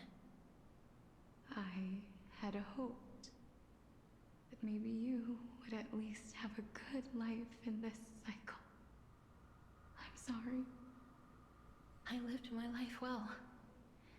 It didn't go to waste. As far as I'm concerned, you did nothing wrong. Even though I forced the authority of granting death to humanity upon you, a total stranger. Too many responsibilities were forced upon me in the course of this long journey. I was once lost, even upset. But I realized recently that if it weren't for your blessing, I wouldn't have understood the source of these emotions, nor would I have realized my purpose. I wouldn't have made it here to reunite with my missing half. And we wouldn't be discussing our past while sharing the same view of this landscape. I wouldn't have understood the meaning of our existence. The meaning of our existence. This sea of flowers blooms on dead land, because we sowed it with the seeds of our separation and watered it with our tears of loneliness. Yes, the only thing death is allowed to create are flowers that bloom from blood and tears. That's why Thanatos cannot create living beings at will. Nor can the Hand of Shadow determine a person's remaining days. Because the life and death of mortals should never be dictated by another's will. That's facts. Are you saying there's no point in Thanatos' existence? No. No single being can bear the scales of life and death on their own. Not even a god. Life and death weigh equally heavy. We both know that now, don't we?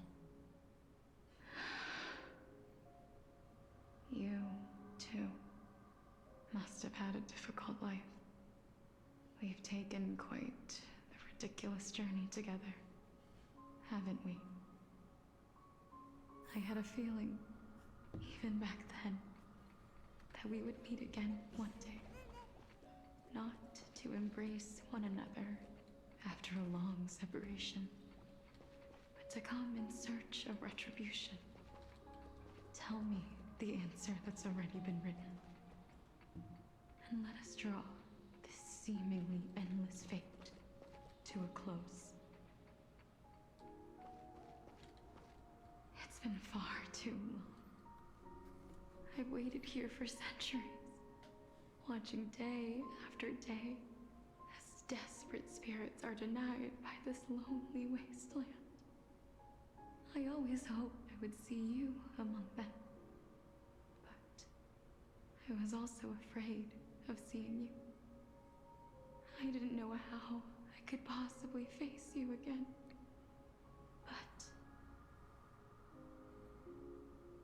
more than anything, I was afraid that you might have forgotten all about me. I know. But don't you see, Polixia? I made it back anyway. You don't have to shoulder death's authority on your own anymore. It was always meant to be held in two hands anyway. So, let's give our core flame to him, and have him take it back to the mortal realm. Give humanity back their cycle of life and death.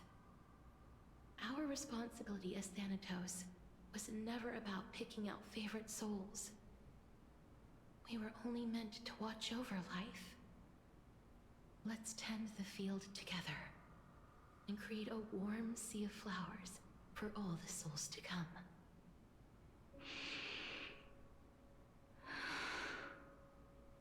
What do you think, Polixia? Yes, just one last step. You shall wither, and through that, the dead will sprout again from the remains, and be reborn with the dead flame. As foretold by the prophecy, Thanatos' authority is only destined for only one person to wield. As the Chrysos heir of death, as their demigod, as a titan, our fated moment has arrived once again. Just like before. Yes, just like before. But unlike that time, the ones undergoing the trial this time are prepared. You've made up your mind? Yes, as dictated by fate. But I won't be afraid. As long as you're here with me. Complete your trial in this life.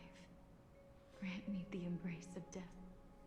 And light the spark of life ablaze. You've been tempered by life and death. I know you'll be able to give this wasteland its first breath of life. Like a raven butterfly, flying swiftly into the netherrealm, perching on the twig of death.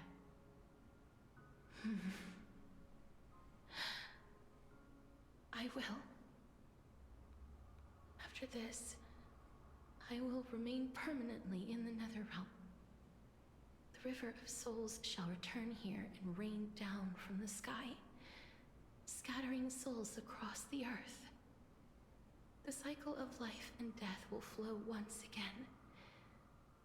The sea of flowers you sowed shall bear countless joyous or sorrowful souls, and bloom evermore.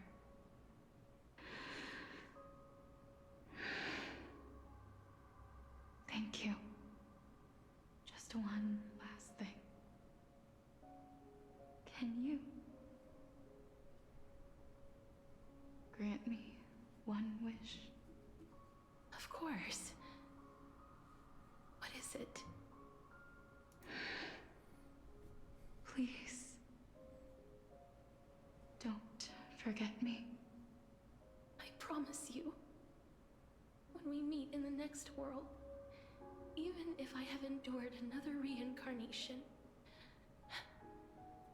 even if we do not know each other's names, I will still hold you tightly in my arms, just like what I did when we were born.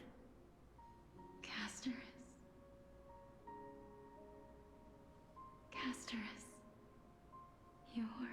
beautiful as a fleeting butterfly.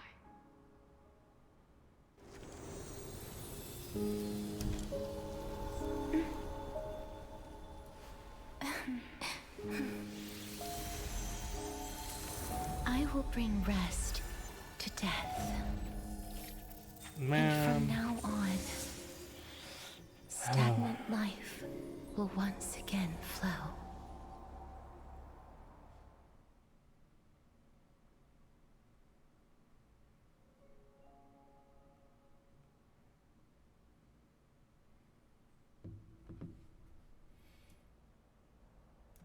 Meanwhile, in Akuma.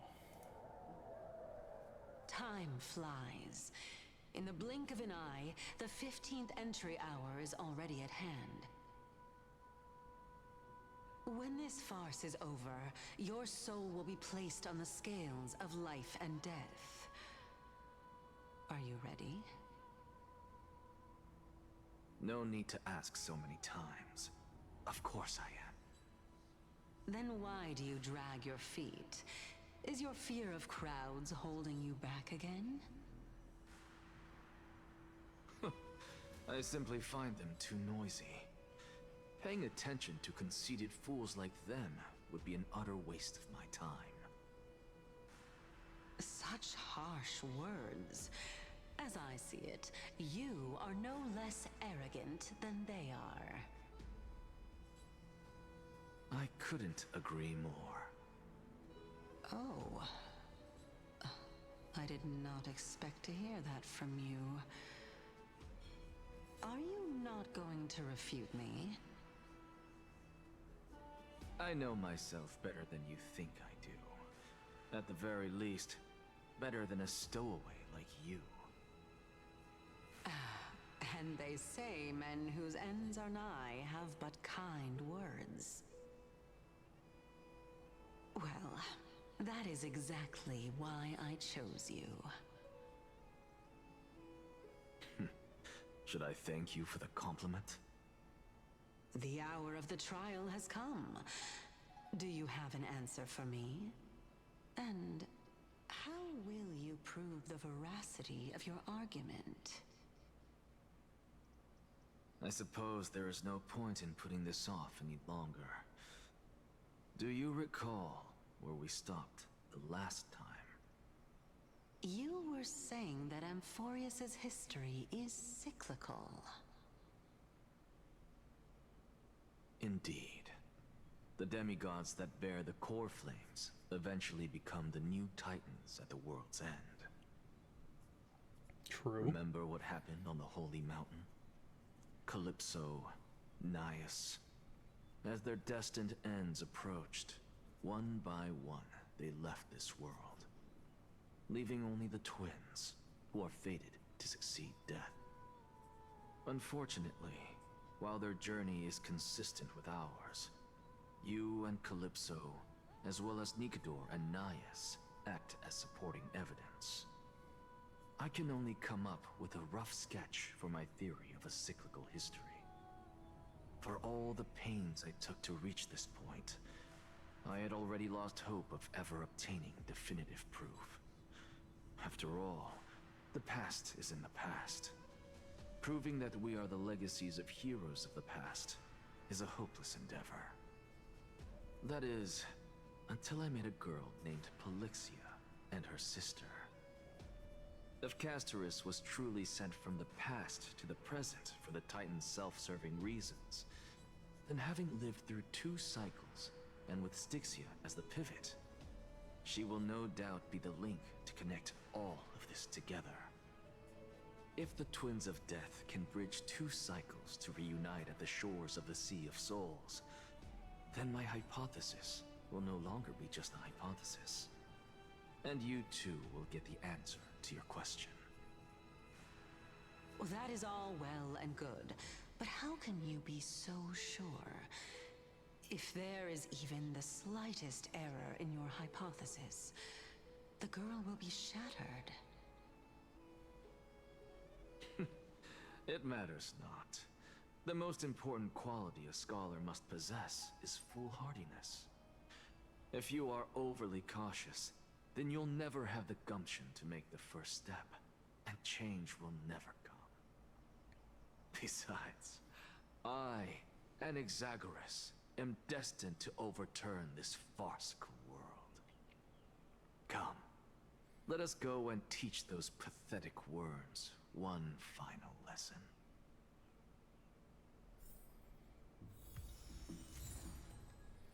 Well, well, well.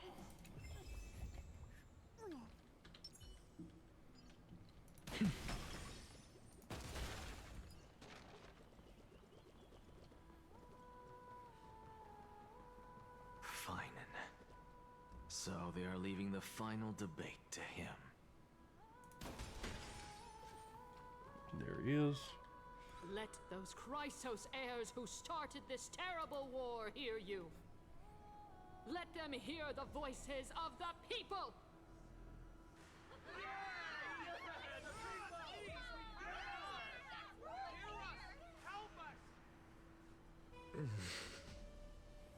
As always, that woman knows how to stir up a crowd. Professor Anaxa, I thought you'd pass on this. Everyone must cast their vote, or this assembly would serve no purpose.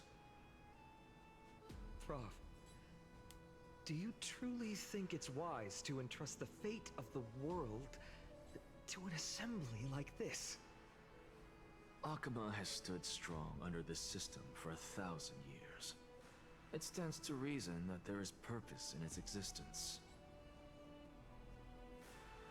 But that is not what you're asking, is it? What you really want to know is Aglaya making the right decision in entrusting the fate of the world to you? Nothing ever escapes you. I didn't spend all those years teaching you for nothing. Most people only take 4 years to graduate, if I recall. To tell the truth, I feel like I'm on my way to an execution chamber instead of a podium. Yeah. So, Fine on, you got this. do you I have an trust answer you. to that question? No, I don't. I thought so. Because that question is not yours to ask in the first place. Is Aglaya entrusting the world to you the right decision? Don't make me laugh. That is a question that woman must answer herself. Why are you fretting about this on her behalf? Or have you been seeing yourself as her pawn all this time? Listen up. I'll say this only once. Flip your perspective around and ask yourself this instead. What should I do to ensure that the world doesn't stray from the correct path? That is what you should be thinking about. You still have time, so give it some thought. Oh, and don't bother telling me the answer. Tell it to those begging for salvation from the gods. Got it. Thank you, Professor Anaxa. That's Anaxagoras to you. Who will you be voting for? That'll depend on how well you perform. May Circe safeguard your thoughts. Hold on, I will be right back.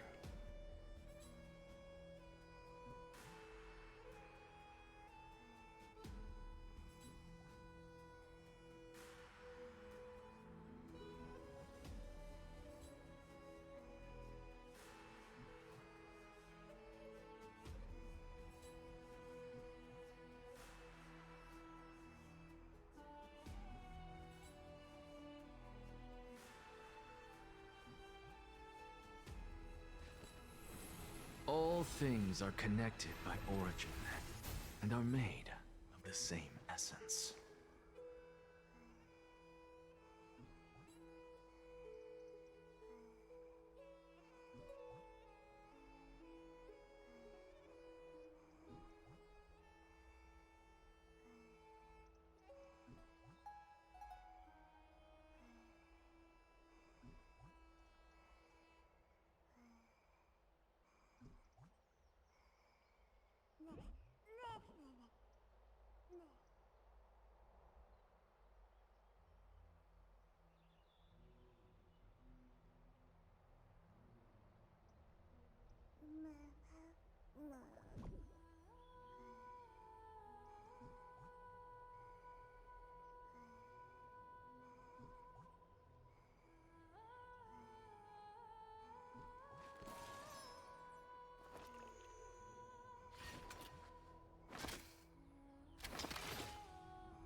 Count back.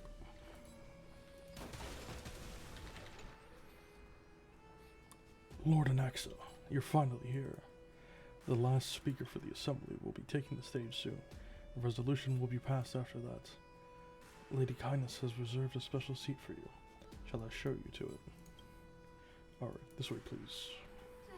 Actually, not necessarily. Fine, please. Elders and citizens, silence, if you please. As the Theoros, I present to you Finan of Ides Elysiae, virtuous citizen of Akima, and the last speaker of the assembly. Much obliged, Lord Lycus. I remember him. He's the penniless lad working for Aglaya. Where's Lady Goldweaver? Why is she sending this guy to give the last speech? Is this really the end of the Flame Chase journey? Can this dude really face down Kindness? Actually, not necessarily. Fine things remaining the way they are, and I'll walk over here to say. By Kefali above, dear citizens of Akima, as you look upon me, so too do I see you. I see your fear and misgivings, your apprehension about the discord between the Chrysos heirs and the Council of Elders, and your uneasiness about the future of the Holy City. Yet, before you contemplate something as grand as the fate of the world, I ask that you look closer. Look beyond the horizon illuminated by Kefali, at the crisis threatening to overwhelm us. What? Ides Elysiae, my beloved hometown, is a village forgotten by time. It is a place with the most invigorating breeze and wheat fields that spread all the way to the sea. I once thought that there I would enjoy a lifetime of peace and quiet with my friends and family. How I wish I could invite all of you to that paradise, far from the noise and chatter of the world. Alas, I can't. Because she, and all that she nurtured, all that I loved, they have long been devoured by the black tide. My beloved home is no more.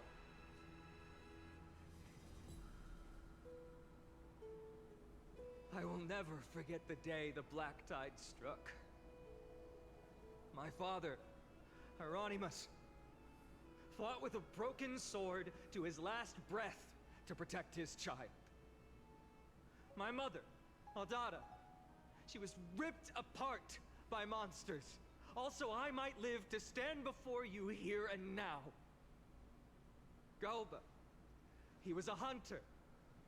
But in the end, those arms that once drew a bow instead embraced Piso, his beloved son, as they both breathed their last.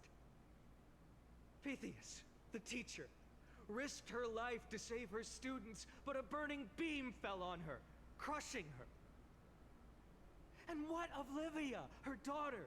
Did she make it out alive? No, she didn't. Livia, Piso, and so many other children. My childhood friends. They were all swallowed by the black tide and turned into monsters. They kept saying the same thing over and over. Even up until the final moment I finally steeled my heart and granted them eternal peace with my sword. Why, Feynman? Aren't we the best of friends?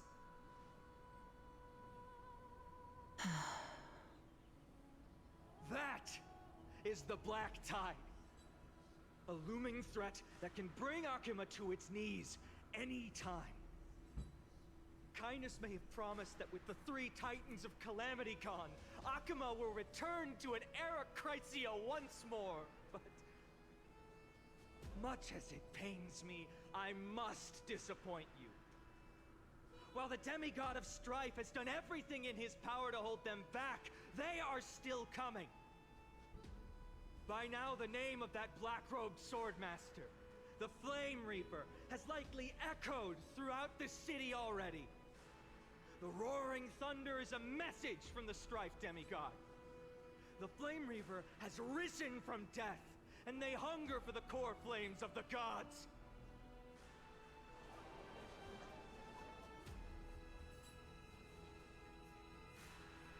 Lies! If such a powerful enemy is indeed approaching, why is Akuma still a picture of peace? Exactly! The city of Akuma shows no signs of pandemonium or chaos. And why is that? I beg you, spare a moment to think about this. Are we able to stand here and hold this assembly in peace today because the danger has passed? No! This peace we enjoy is no gift of fate. We are able to stand here today only because the Chrysos heirs have stepped up and shielded Akuma from calamity. With her golden threads, Aglaya has preserved and continues to preserve these idyllic days that all of you hold dear. The Council of Elders claims that Aglaya will one day forsake the people because her divinity is eroding her body and soul. But ask yourselves this. Rather than offering her aid and support, why do they choose to watch and push Akuma away from the Flame Chase journey? The answer that no one can bring themselves to speak of. A truth stained in blood and buried in greed, fear, and vanity. Allow me to lay it bare before you. It is because the Council of Elders, which bears Akuma's history and honor, along with this citizens' assembly we once took so much pride in, are now infested with vermin.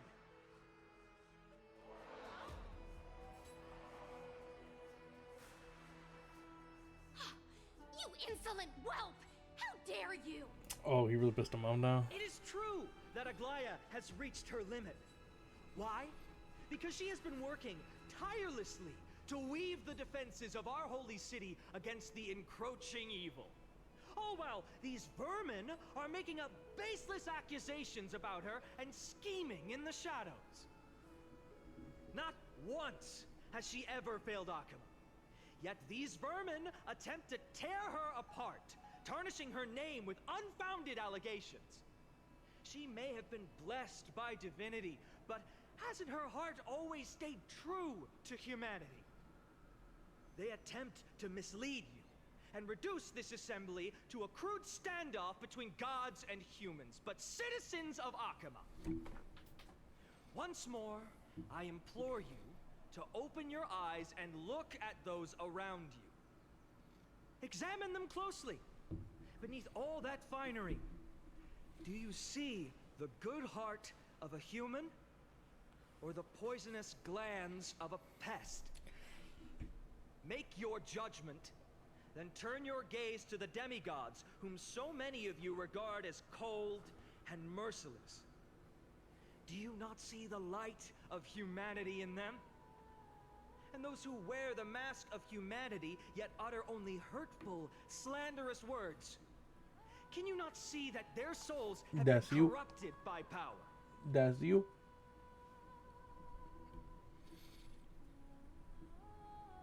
Yet, no matter what your answer is, and no matter who your vote goes to, rest assured that you have nothing to fear. Emperor Aglaya, Trivios, and I will remain your faithful guardians and pledge our lives to upholding your decision.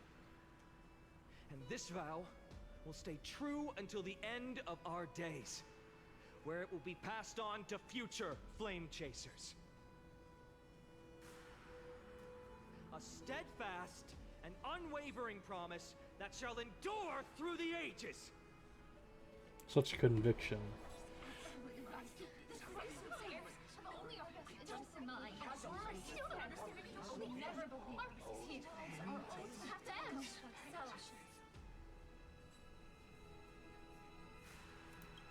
In an uproar, representative leaders from different cities in Akuma throw pieces of pottery into the Dolium. At the present time, on the scales of Talentum, those who call for the continuation of the Flame Chase journey, and those who demand its suspension. Each faction holds an equal share of votes, resulting in a perfect balance. Look at this one. As expected, this is the moment when the Flame Chase journey is the closest to its end.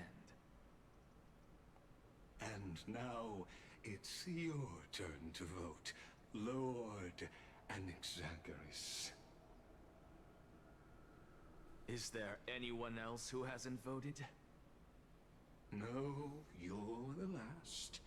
Cast your vote with care, for your decision will break this impasse. I have long since made a decision. Very well. May you bring much needed change to this farcical world.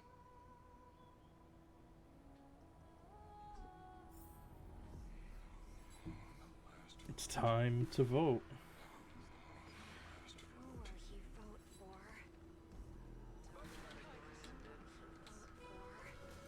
Is that the legacy?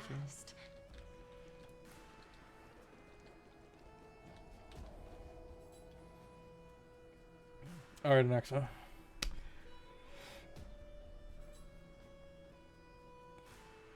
You've done well, Finan.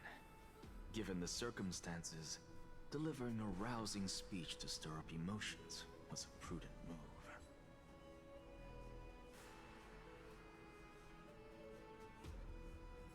Thank you all for your patience.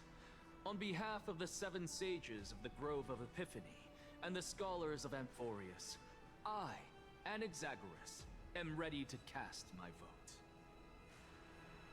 But before that, in the interest of fairness, Lady Goldweaver, I pose a question to you before all who are gathered here. Will you, as Finan has promised, stand by the decision made in the assembly, regardless of outcome? In the interest of fairness, I make no promises, lest it should influence your decision. Very well. I thank you for your honesty.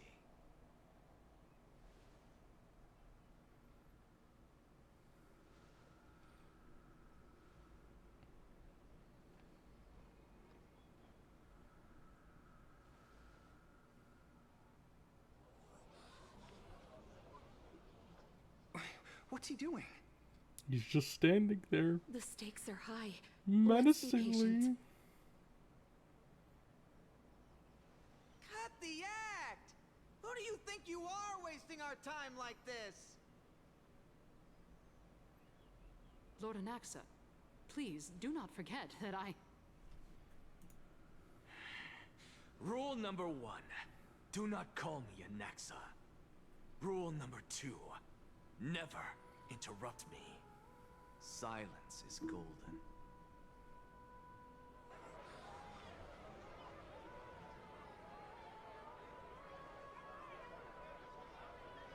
Just vote already. What are you waiting for? Your vote. Cast your vote. Cast your vote.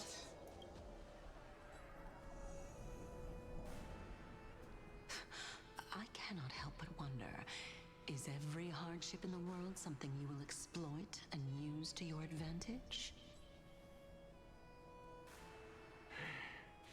How else am I supposed to make use of this situation where my body and soul are separated?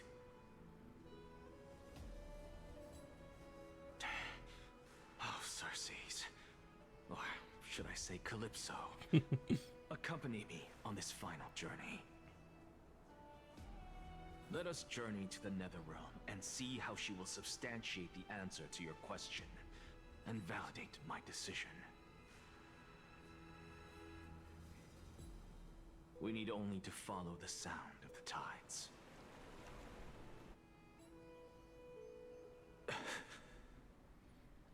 Here we are. Back again.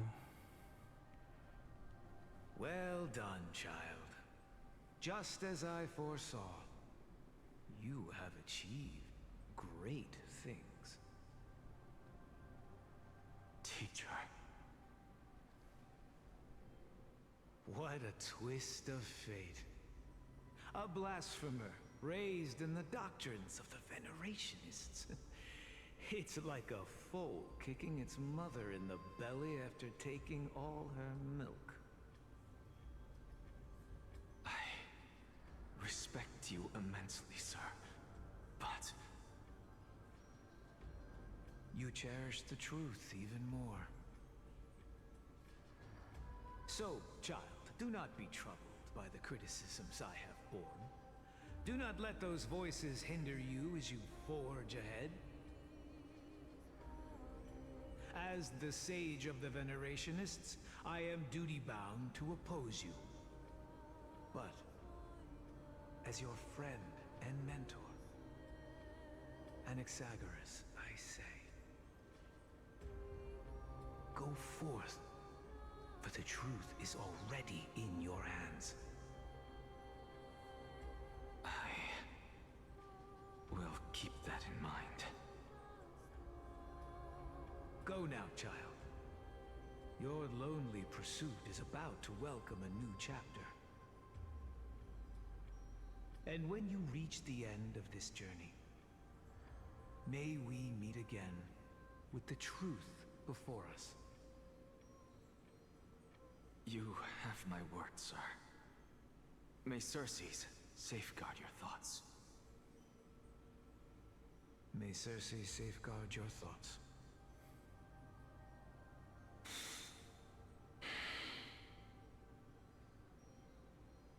You are right, Empedocles. My lonely pursuit is about to welcome a new chapter. I must be on my way now. May we meet again with the truth before us, Empedocles. What are you waiting for? Just cast your vote. Silence! Silence, everyone!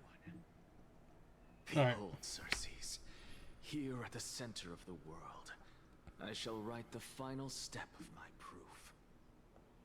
For this place is but one step away from the truth.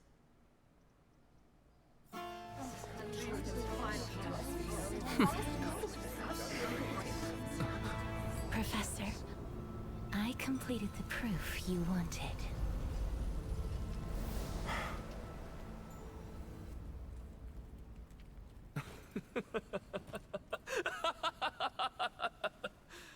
Thank you, Castorus.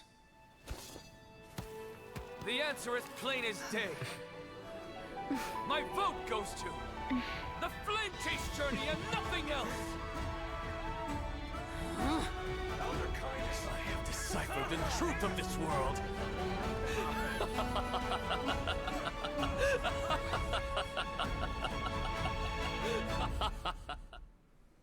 With the balance shattered, the result is clear.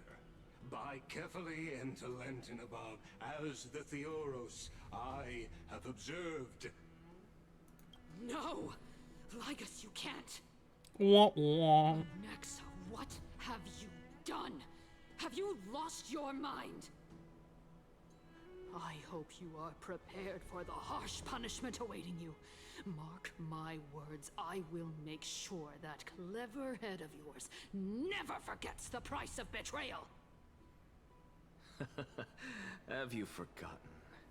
I told you that happens to be one of my rare talents.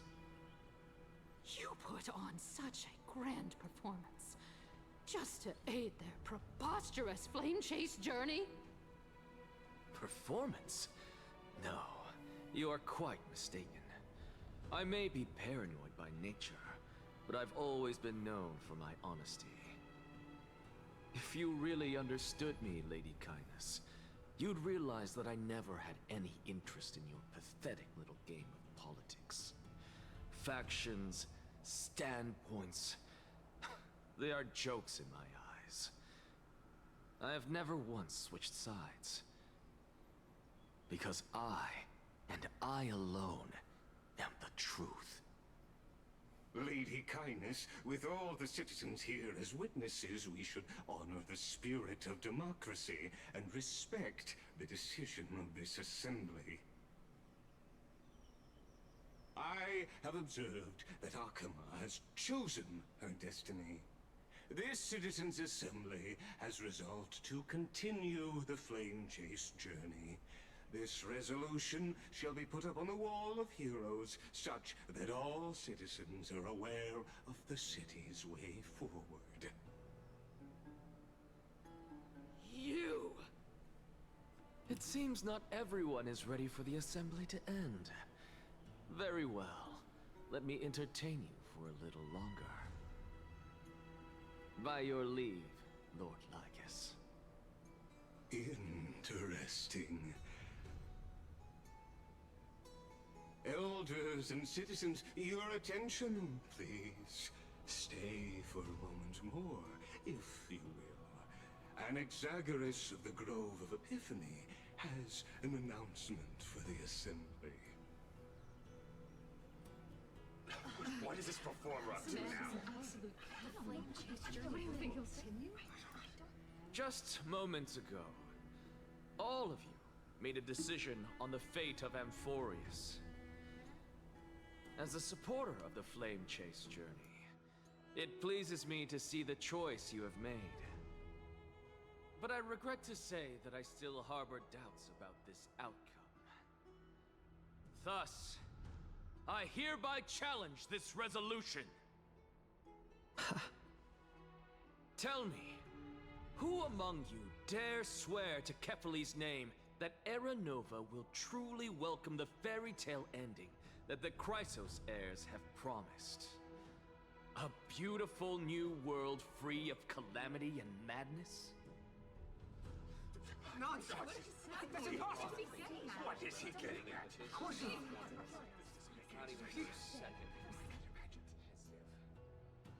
No one? Must I pick somebody to answer? Very well. You, the one acting so wise and profound, in front of all present here, do you dare swear that it will happen for sure? No? Fine. Next. You, the one with ignorance written all over your face. Yes, you. Do you dare swear by it in front of the Titan? What are you trying to do? Useless. Your turn, then. With that smug look of yours, you must be confident that the Flame Chase journey is the best course to take, right? Hey! Mind your tongue! So, no one? I see. In that case, fine then. Answer me this. Your speech was filled with such passion just now. How confident, then, are you in making this promise? Professor, what are you doing? Let him continue with his performance.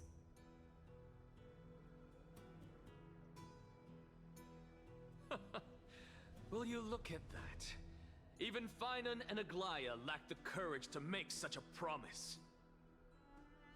And what's even more absurd is that no one but I can promise you this new world. And yet, the Assembly passed the resolution anyway.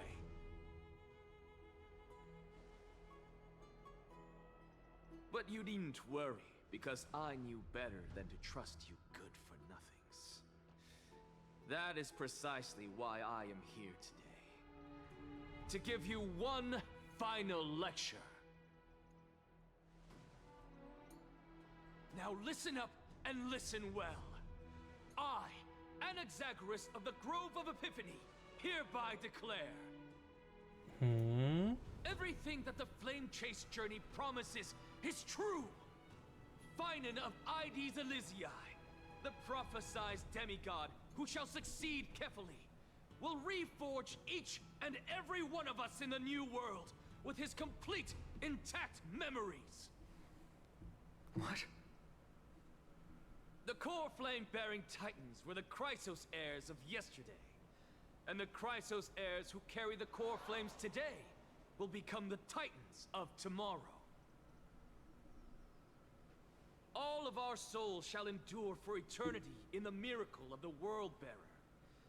And all under Kefali's protection shall step into that new world.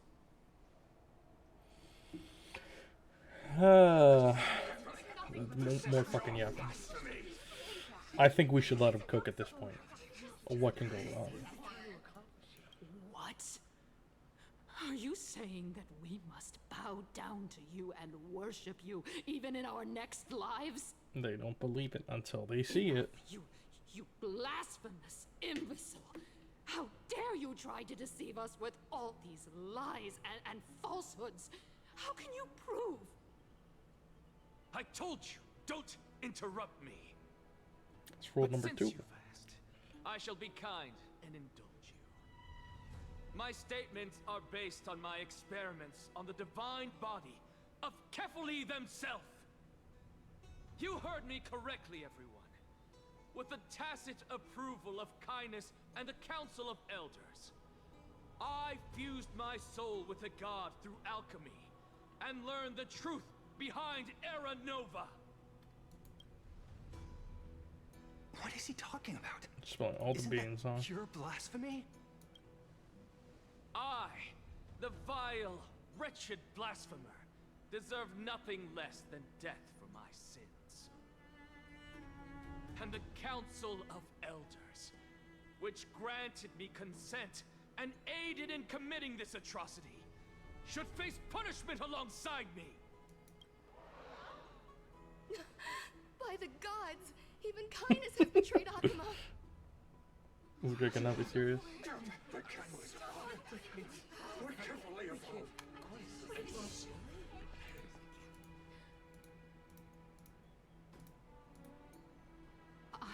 I had no knowledge of his transgressions.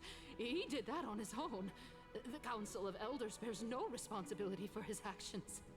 Lord Lygus, as the esteemed Theoros, are you going to simply stand by and allow the Council of Elders to be dragged through the mud? Yeah. If the accusation is true, I will acknowledge it. If not, my conscience stands unburdened. Lady Kindness, the reputation of the Council of Elders was not built in a day, nor will it be shattered overnight. Repercussions await those who fool the people, and punishment must be meted out on those who abandon their vows. We should respect this beautiful city and her people. You... Lady Aglaya, the Gold Weaver, I humbly ask that you take on the responsibility of overseeing this judgment in the name of the fairness of Talantin and the justice of Kefali. Considering the circumstances, and in accordance with Akuma's codex, as the only demigod among us, you shall rightfully wield this authority. The honor is mine to bear.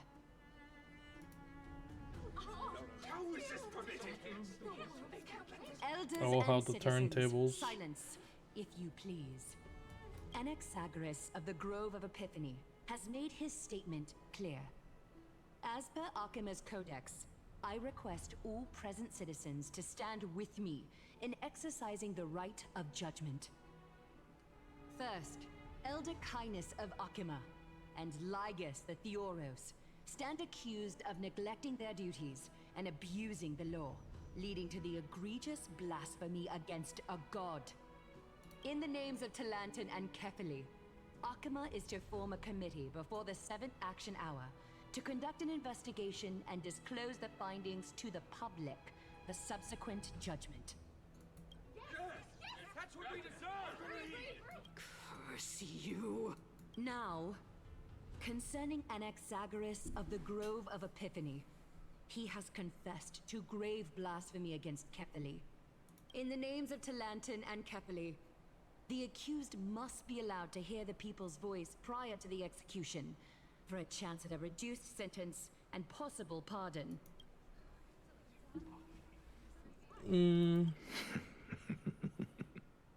Professor.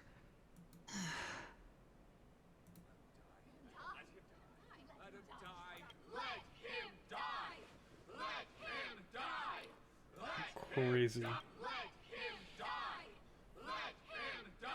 Goddamn Smirk.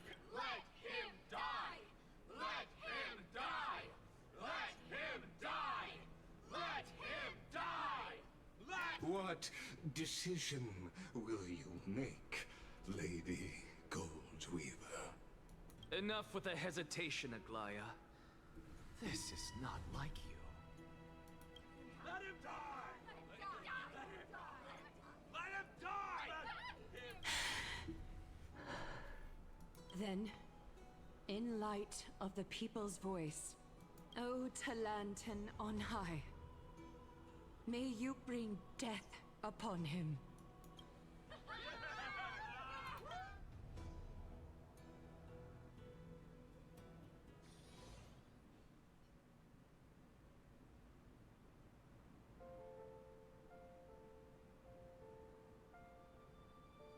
Sea of Flowers? What is this place? Hey, Casterus. What's up? Allow me to reintroduce myself. I bore the name of Casterus while walking among the mortals. And now, I stand as the demigod of death, the living side of Thanatos. Welcome to my realm, where the west wind ends.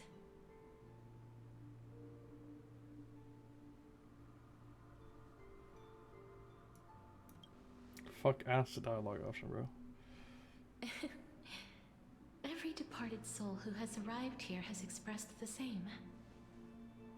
Did you know? Every flower here was planted by Thanatos himself.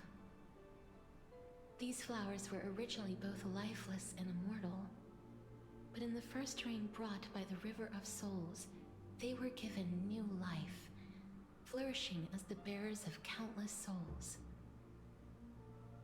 And it is my duty as the Master of Death to tend to their well-being and foster their growth in this serene haven.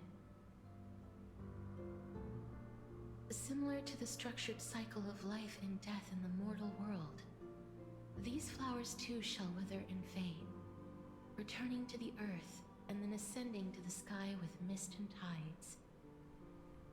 Eventually, they will descend to the mortal land as gentle rain. Every soul undergoes the perpetual cycle of reincarnation, albeit in varied forms, until the world meets its end. Yet, sadly, there's no time left for Amphoreus to wait for when the flowers bloom again.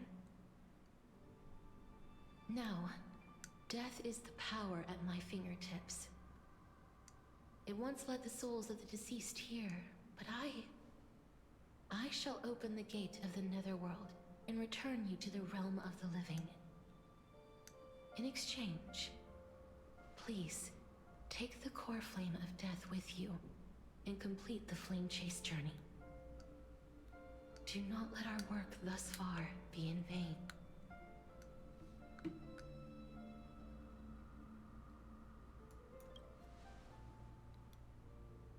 Rest assured, defying death is Thanatos' divine authority. Fortunately, your soul hasn't dissipated.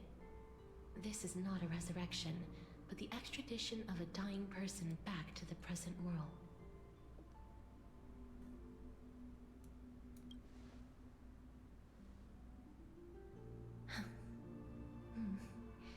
Just like the other demigods, I will stay here and embrace my destiny.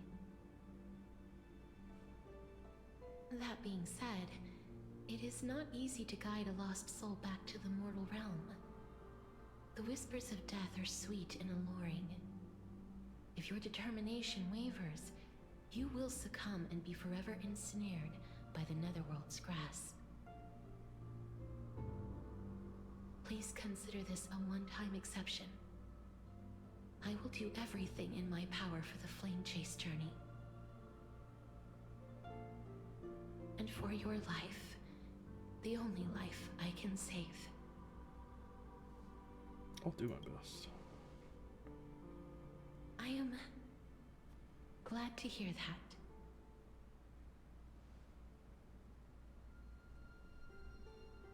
Over here!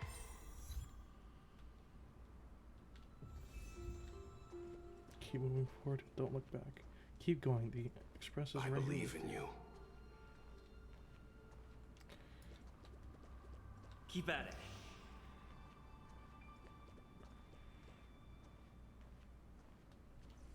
Please, I beg you, look back for me. Death is such a sweet joy. Oh, Amphoreus. Lift your chin up high and step forward with us to war tomorrow! I kind of miss fucking right. Amphoreus Pentacon. Little Kind of Green, miss Pentacon. you won't find tomorrow there. Onward. Show me your courage. Only the weak will be hindered by the far-reaching grasp of calamity. Are you one of them? Partner, we shall become heroes together. I remember this like it was yesterday. Almost there. Feels like such simpler times.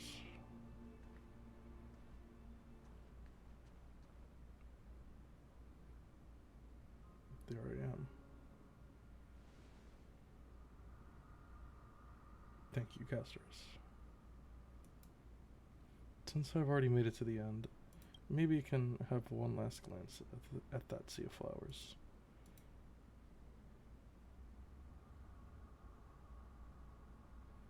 Don't turn around and keep looking forward. And I'm back.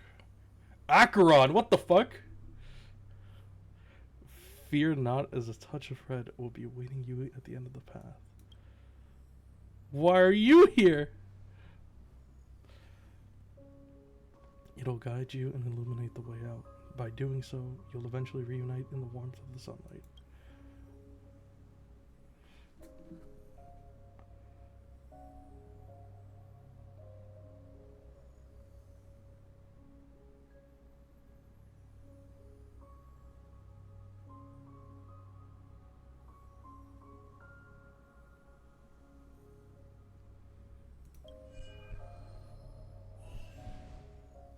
What's this? What in the world are these shadows and voices? All of this is proof that you once lived. Your soul, your memories, the years you've journeyed through, and the path they revealed, leading you back home. So, continue onward. Do not stop moving forward, and do not let her sacrifice and the support of all who have stood by you be in vain. Over here, friend! Hello, ma'am. Take my hand. Let's go home. in your paw, but same thing, I guess.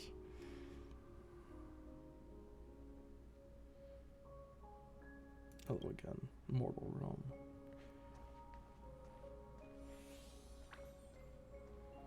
Let the trailblazing continue.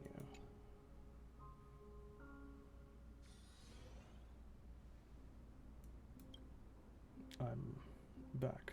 At last. I knew you could do it. Your soul is still perfectly whole. As if some kind of force is trying its best to keep it together. Is it Ornyx's final blessing? Or is it a miracle of your own?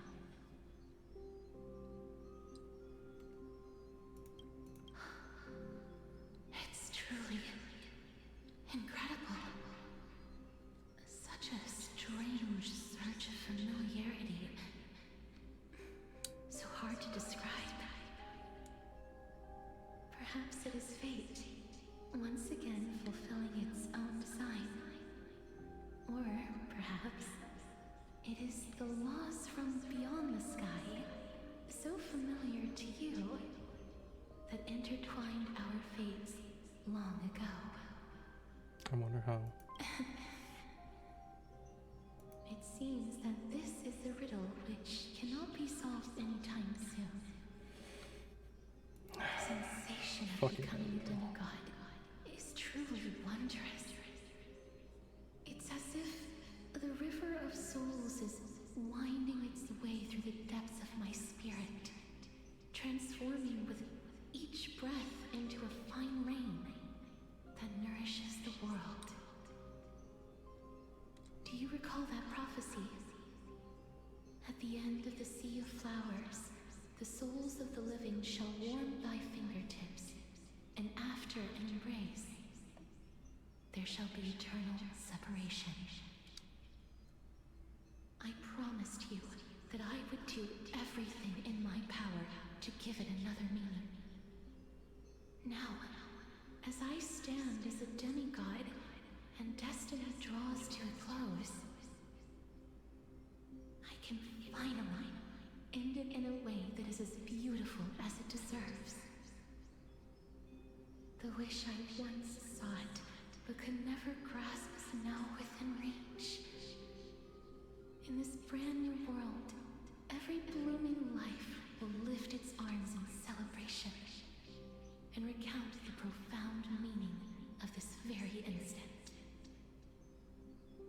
Every touch, every embrace we share will never again be an ice-cold loss. They will radiate with an intense warmth, sowing love far and wide throughout the land.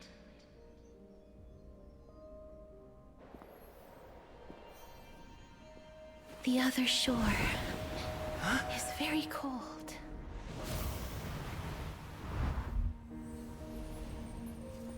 May I borrow your warmth one last time? Thank you for fulfilling this wish of mine.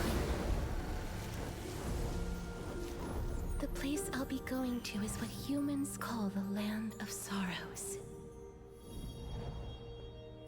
But with this heartbeat and the residual heat of this embrace, I shall turn the Netherrealm into a gentle place of rest.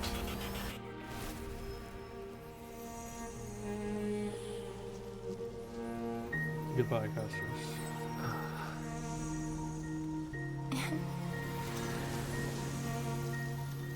This embrace may be brief, but it's the proof that I once lived.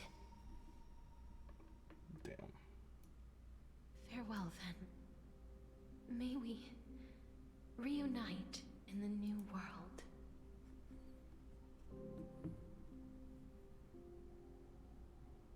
Presently in Akuma. That grand and absurd performance was what you've been seeking your whole life?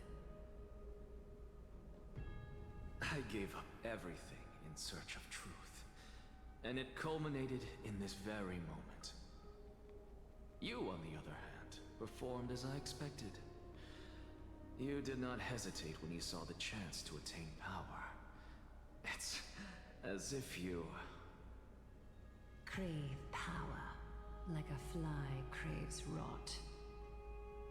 Those are your words, not mine. But what you said at the end, did you already know what I had planned for Thainan? I may have lost an eye, but my vision is clearer than anyone else. You've nearly exhausted your humanity. You're no different from my current state as a walking corpse. That's true. I've long since burned to ash over the past 1,000 years. Only he is capable of unleashing a raging fire that rivals our final great enemy, Aquila. So, this is our last chance. How about we let go of the bad blood between us? May I resonate with your core flame, Aglaya? Please do. That's impossible. To persist with your soul thin to such an extent. You're insane. Just as you fight to lug your corpse onward to complete your unfinished goals, I have my own reasons for doing this. Until Thainan grows into his position as the prophesied leader, I must continue to lead everyone on the flame chase journey. I must keep inching forward, even if only as an empty shell. That's fucking I've long crazy. predicted this was the case, but I didn't think you'd already lost so much. How ironic. We would have avoided so many misunderstandings if you and I had just spoken this candidly before. But casting aside our ideological differences, there is one thing you and I agree on. Thainan. Yes. He was born to be a hero. He understands the hearts of the people, and I can confidently say he is a far better leader than you. Only he is capable of fulfilling your mission. 3.4. We'll see. Sadly, he is a man cursed by Nestia.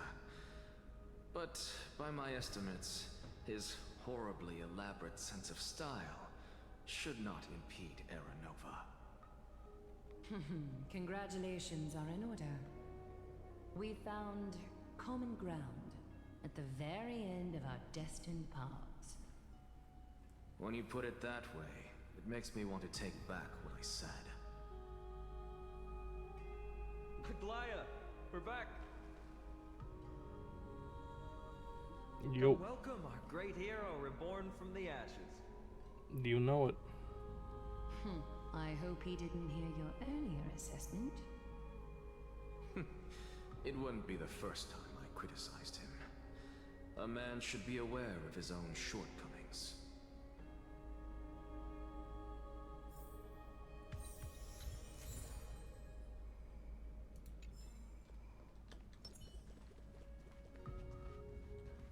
I'm gladdened by your triumph. No, like it fucking But immediately activates. I don't see Castrus among your number. Yeah, about that. It looks like she not only helped me prove my theory, but helped you fulfill your mission as well.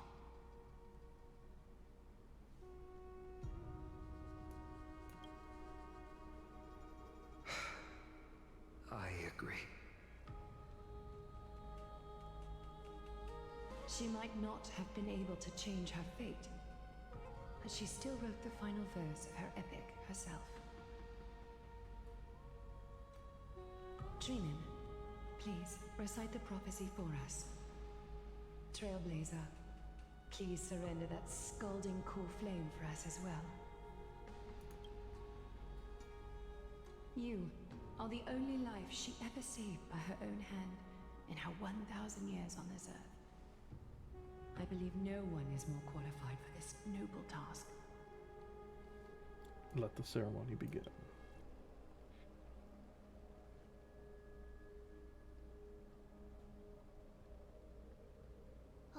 gods who have returned, and gods who are still watching. Today, we bring you a soul laid bare. The Hand of Shadow, Thanatos, remembered their name from the past. From daylight they came, and to their fragrant dwelling they return, to walk now among your ranks. And there was one who joined hands with the Titan, a traveler risen from the dead and reborn among mortal kind. He is the everlasting night, and shall now proclaim in his good name, O Majesty of the 12 Titans, pillars of the world. We seek your divinity to mend the rifts of the world. Fill our bodies with blood of gold, till we wither in willing service to the prophecy. Step forward, trailblazer from beyond the sky, and together with us, surrender the core flame and carve their star into the sky.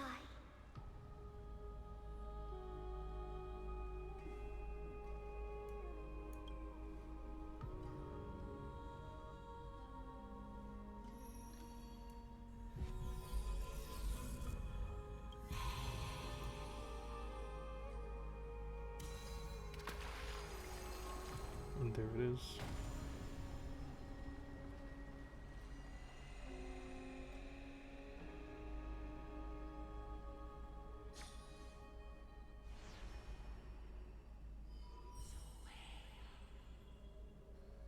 A constellation for death. For life and death, to be more precise.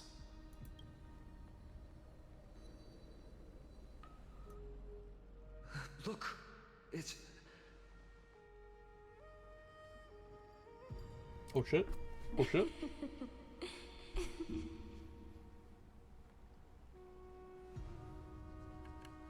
Is that Casterus? No, it's only a divine echo. I think she's here for the trial.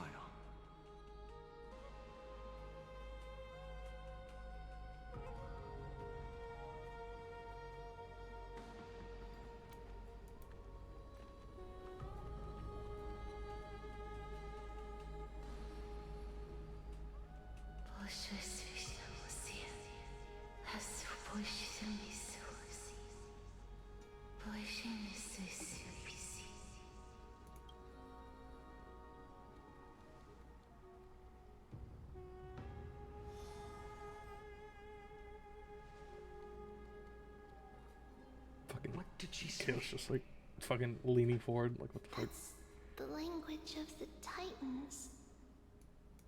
Casterus... No. The Titan. They said... I have illuminated the cold shadow of death. Onwards. For your path to the future is bright and its flame eternal.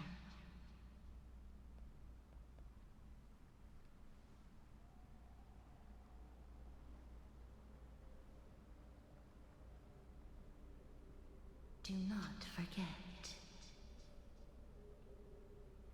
1, 2, 3 to go. She made quite a scene. I suppose it's my turn now. I won't stop you. Professor, you... What's with that look? You were present. So, let's get this execution over with. We wouldn't want to bring shame to Akima's divine laws or keep me from creating a new world. You never change, do you, Professor? I don't understand. If your theory is correct, you'll lose all memories of your past life once you become a Titan. So what's the point of becoming a god? Of course there's a point. Even if I forget who I am, I'll still have my brilliant mind. It goes without saying, I'll find a way to retrieve memories of my past life. Besides, I still have you, don't I? I still don't really understand what you said during the assembly. Even if it were true, things reforged from memory could never be the same as the original anyway. Then allow me to tell you right now that you're wrong. What exactly are we? My answer is that the Chrysos heirs are the future Titans and vice versa. Of course, this answer only applies to us. So, what are we when it comes to regular mortals? The very essence of the world, our souls, are tiny invisible seeds that hold records of each person's memories of the world. And we are the buds that sprout from these seeds to grow into great trees. Is that what new sporism means? Correct. Once our physical bodies are born, we become new extensions of the world. From there, we plant our seeds into someone's memories, and then scatter them into the hearts of countless people in the future. Just as seeds are affected by their environment, so too will our appearances differ across memories. But the partial memories we carry will always be the same, because that is just how the world is. To destroy our very existence, one must destroy the world itself. But we have someone who will still live on with his perfect memory. That person is you, child of Kefali. This is what it means to be the world-bearing Titan. So, carry everything of this world and live on. Don't disappoint those most precious to you. Don't disappoint Lady Goldweaver. And especially, don't bring dishonor to my theory. I don't think you will. Anaxa, I swear to you, I'll lead everyone to our reunion in the New World. Good. That is all I have to say. Farewell, everyone. May we meet again in the next life. Farewell, great performer. May Circes safeguard your thoughts. May Circes safeguard your thoughts. Are you satisfied, Honorable Titan? Very. I hereby swear I have borne witness. Anaxagoras of the New Sporists and the Grove of Epiphany has successfully overcome the trial of reason. Thus, I shall confer upon you these words. You shall transcend the peaks of purity and return to corruption and hardship. Oh, so that's a god's prophecy. It sounds like you just rephrased my past, present, and future. Oh, Circes, Circes. Is that all you've got? Well, you've already transcended the peaks of purity, and you were never the type to give me any leeway. That is true. But I do still have one question. I knew it. What is it? Maybe we're thinking of the same thing. As you've so boldly stated, we and the world itself live on through the memories of others. If that is the case, whose memories did the very first new spore sprout from? How should I know?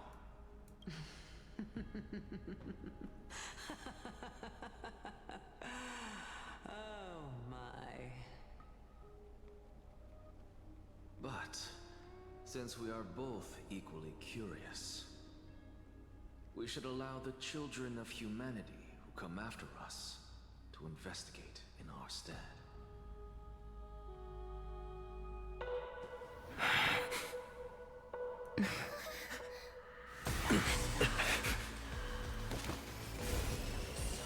Rejoice, Circes. I sow the seeds of suspicion in the new world with your soul! And now, the objective is complete. That is all. Goodbye, man. It's a bullshit. Holy She's shit. Still alive. Was March 7th also in this condition when she was first rescued by the Fucking Express? Still impossible. Well, yeah, Himiko isn't moist. Her condition was very similar. It's just that at that time, the Express did not have a memo keeper who could diagnose her condition. But she still woke up naturally. Looking on the bright side, that might happen this time as well. When March awakened from the ice, her memories were completely wiped clean. I want to prepare for the worst and prevent something like that from happening again. Can you share with us your hypothesis? I do not have conclusive evidence, but judging by her current condition, perhaps March 7th's memories have been hijacked. What the fuck? By who? By what? Hijacked. Think about it, Miss Himiko. What will happen when someone loses their ability to remember? I'm not a biologist, but I hear that there is a species, that there's of a species of fish on, I forgot how to pronounce it, Vanuatu, that has the memory span of less than a second. It forgets anything that occurs in the very next instance. Perhaps something similar will happen? Unfortunately, short-term memory is an entirely different concept from the inability to remember. Perhaps it is difficult for you to imagine, but an individual who has lost their ability to remember turns into nothingness. Nothingness? The belief of the Garden is that everything in this universe can be interpreted through memories. This is the driving force behind the continuance of this path. The past is made up of memoria, while the future is a possibility that will eventually be converted to memoria. But the present, it doesn't really exist, and it's only an abstract expression. Therefore, when a person is affected by the path and loses their ability to remember, their physical form will also be affected. These ice crystals are a manifestation of that.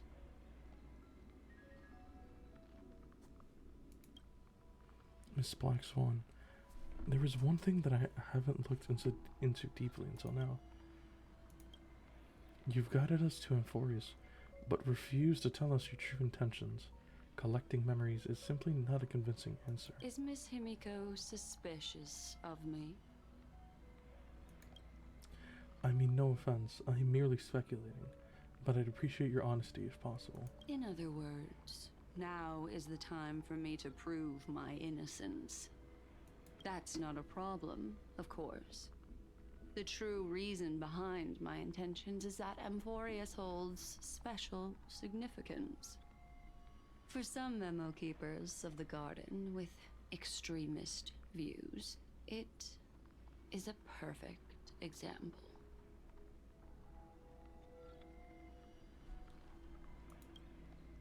Perfect example? A world that can only be seen through the Garden's mirror means that memo keepers have the right to keep the world in their private collection.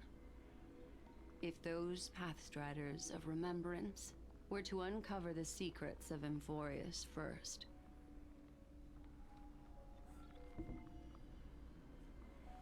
they might unleash their wild ambitions and remodel more worlds into a similar form. So, the reason you did everything you could to convince the Express to come to the Star Zone is just to uncover the secrets and foil the plans of these people? I chose to remain quiet before, because I did not want to involve you in the garden's internal conflicts.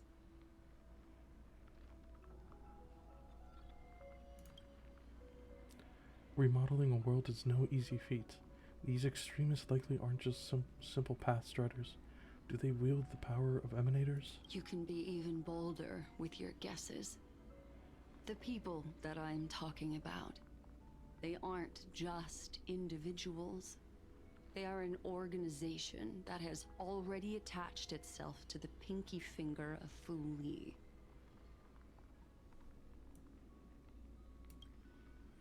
Could they be the ones who hijacked March 7th's memories? I cannot be certain, but at the very least, they are capable of doing so. I am deeply sorry about what has happened to March 7th. But the deal that I propose still remains a fair one. Amphoreus is still an excellent destination, and investigating further might allow us to uncover the truth behind the accident.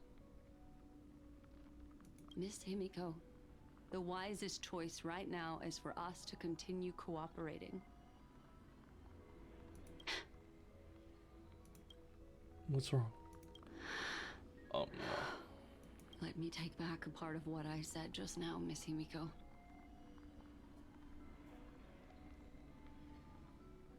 Although we indeed struck a deal, it seems like I have involved you in some unforeseen danger. Please accept my deepest apologies. Has something changed? It's Fu Li. Their gaze has just swept across Amphoreus. What the fuck? What the hell? Oh, hello, Herta. How interesting. I never expected a mere memo snatcher to be actually hiding so much inside her head. What's even more interesting is that the word Amphoreus has appeared in her subconscious. This lady seems to be having fun. Is As she usual. usually like this? Sounds about right. It's hard to explain.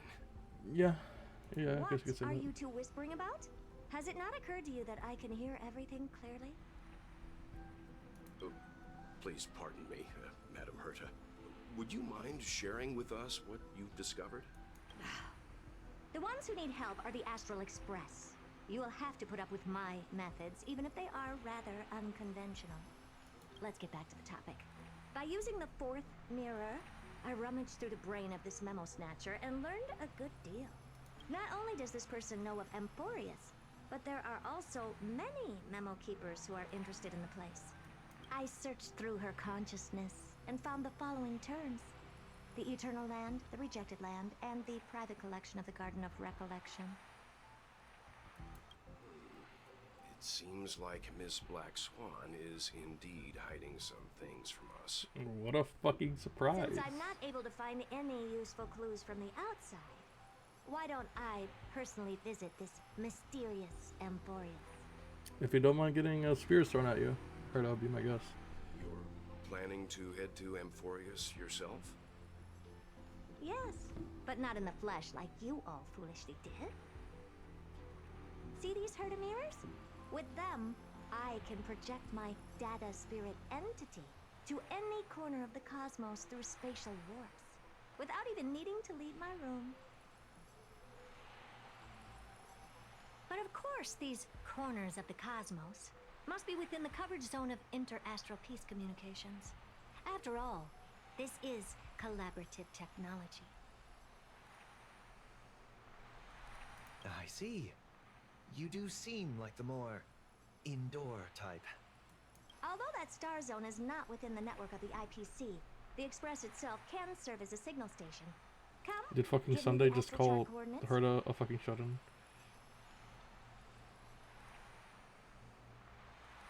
Then sit back and enjoy the show.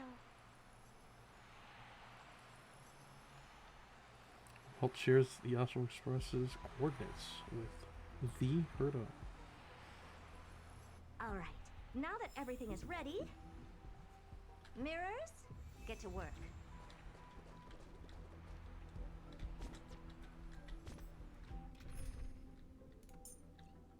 my Herda or story Herda? Play like how you usually do in the simulated universe. It's so funny. Anyways, where's Anaxa? Hey. Oh, by You're the way, better off Anaxa. believing in me than believing in prophecies. Boop, boop. Where's my dream? Can I look at the character details? I can't. I'm putting in mine. Calling it there. Madam, watching you work has been an enlightening experience for me. It's hard to imagine that an outstanding scholar like you could maintain such a relaxed manner most of the time. Your calm and collected nature is truly a trait that I should learn. This brat. Why does everything that comes out of his mouth sound so snarky?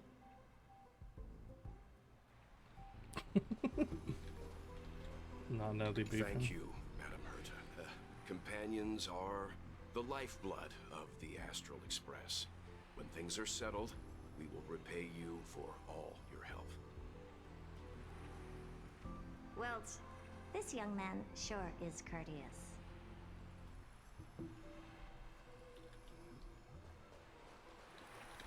First mirror, input the coordinates. You'll be in charge of the spatial warp. As you command, Madam Herta. The preparations are complete.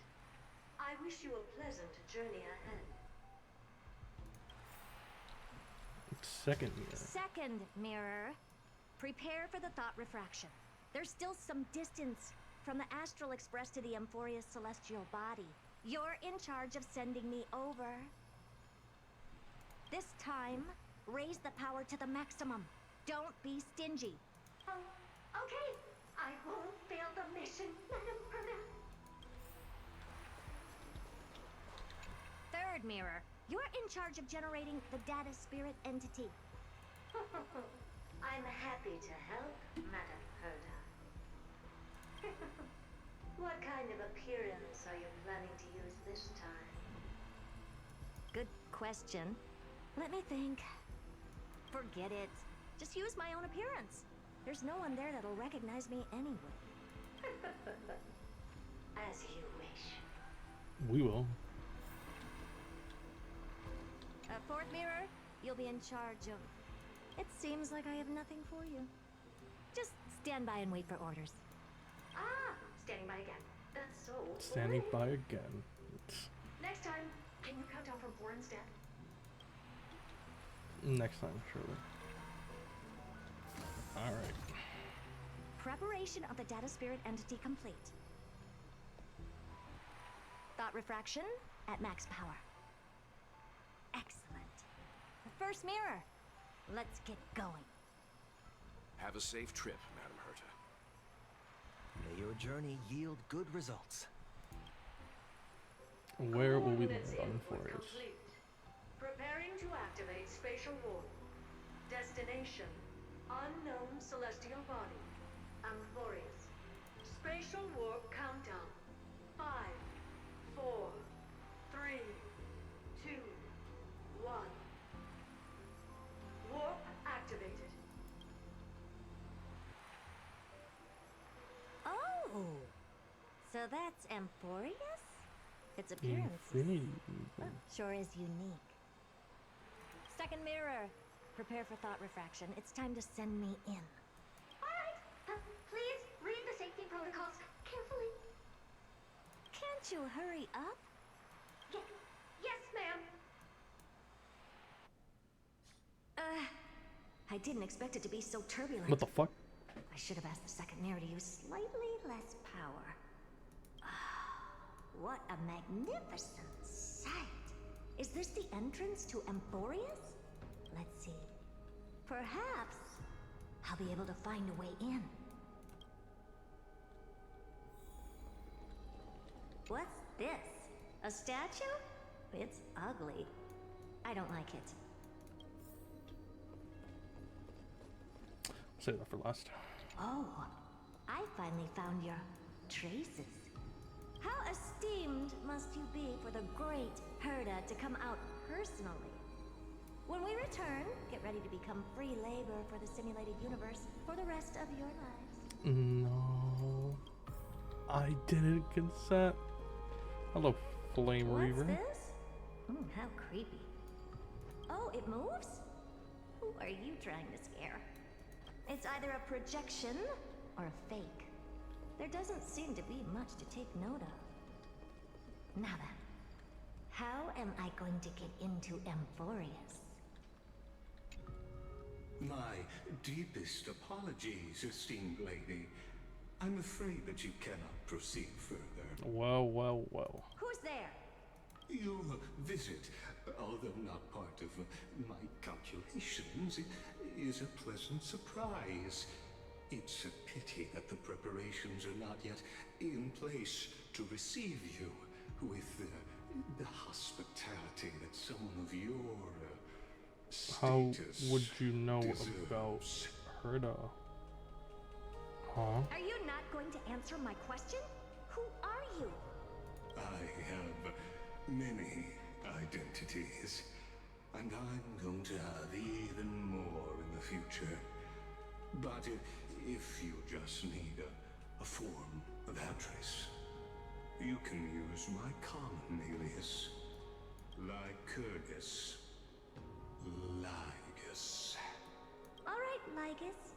But you can't possibly think that I'm just asking for a name, can you? Regrettably, I do not have the authority to share more information.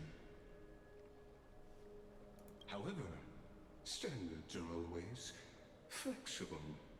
While not violating the ultimate agreement, I'm able to disclose this piece of information. As you thought, this is the entrance to Amphoreus. Now, please, kindly turn back. Amphoreus is not a world that you should be involved with, regardless of what kind of magnificent achievements you have accomplished. This place will not open its doors so easily. Says who? You seem to understand me very well. Then you should know that I have no reason to listen to you. Your reaction is completely within my calculations. Despite my long years as a watcher, it seems like my assessment of human nature still remains accurate. From you, I'm able to sense a beautiful desire for knowledge. But my answer remains unchanged. Madam, it is with the utmost Madam goodwill Herda. that I suggest you return to where you came from. Let's assume for a second that I'm not so well-mannered, and that I insist on uncovering the secrets hidden behind you, Mr. Lygus. How do you plan to dispel this notion of mine? Within the scope of the ultimate agreement, there are 178,244 logic chains at my disposal to convince you. After filtering through them, I have determined that I only require 3 to attain the results that I desire. Oh? I'm all ears. First, for reasons that cannot be disclosed, Amphoreus is a completely isolated celestial body. Apart from me, no one else will be able to help you enter. That's not a good argument. Second, if your plan is, as you've alluded to previously, to force me into cooperating by showing hostility, do know that just like you, I have basked in the gaze of the erudition. I stake my honor and assure you that in the worst case scenario, our mutual destruction will be inevitable. Oh? No wonder I couldn't find a back door. When I did a scan of our surroundings, the safety protocols on you are comparable to Screwy's. How interesting. I assume that you still wish to hear the third logic chain? Of course. Why wouldn't I? Third, even if you exhaust all your means and find a way to break through, you will surely give up once you understand the consequences of your actions. After all, throughout your long life, as much as you'd hate to admit, your conscience has played a crucial role. What a brazen robot. You think that you can actually understand me through your paltry calculations? But since you put it that way, why don't you tell me what these consequences will be? It concerns the third path that is entangled with Amphoreus. A path that you and your friends still very much lack understanding of. The destruction. So, if you ignore my warnings and persist in your ways, you will break the shackles of a Lord Ravager. And when that happens, their fury will engulf the cosmos.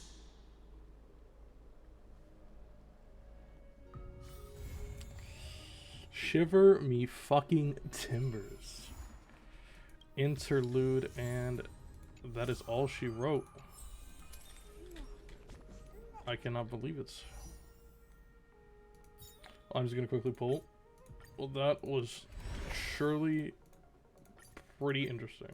I think this is my favorite patch so far, quite honestly. And, go figure.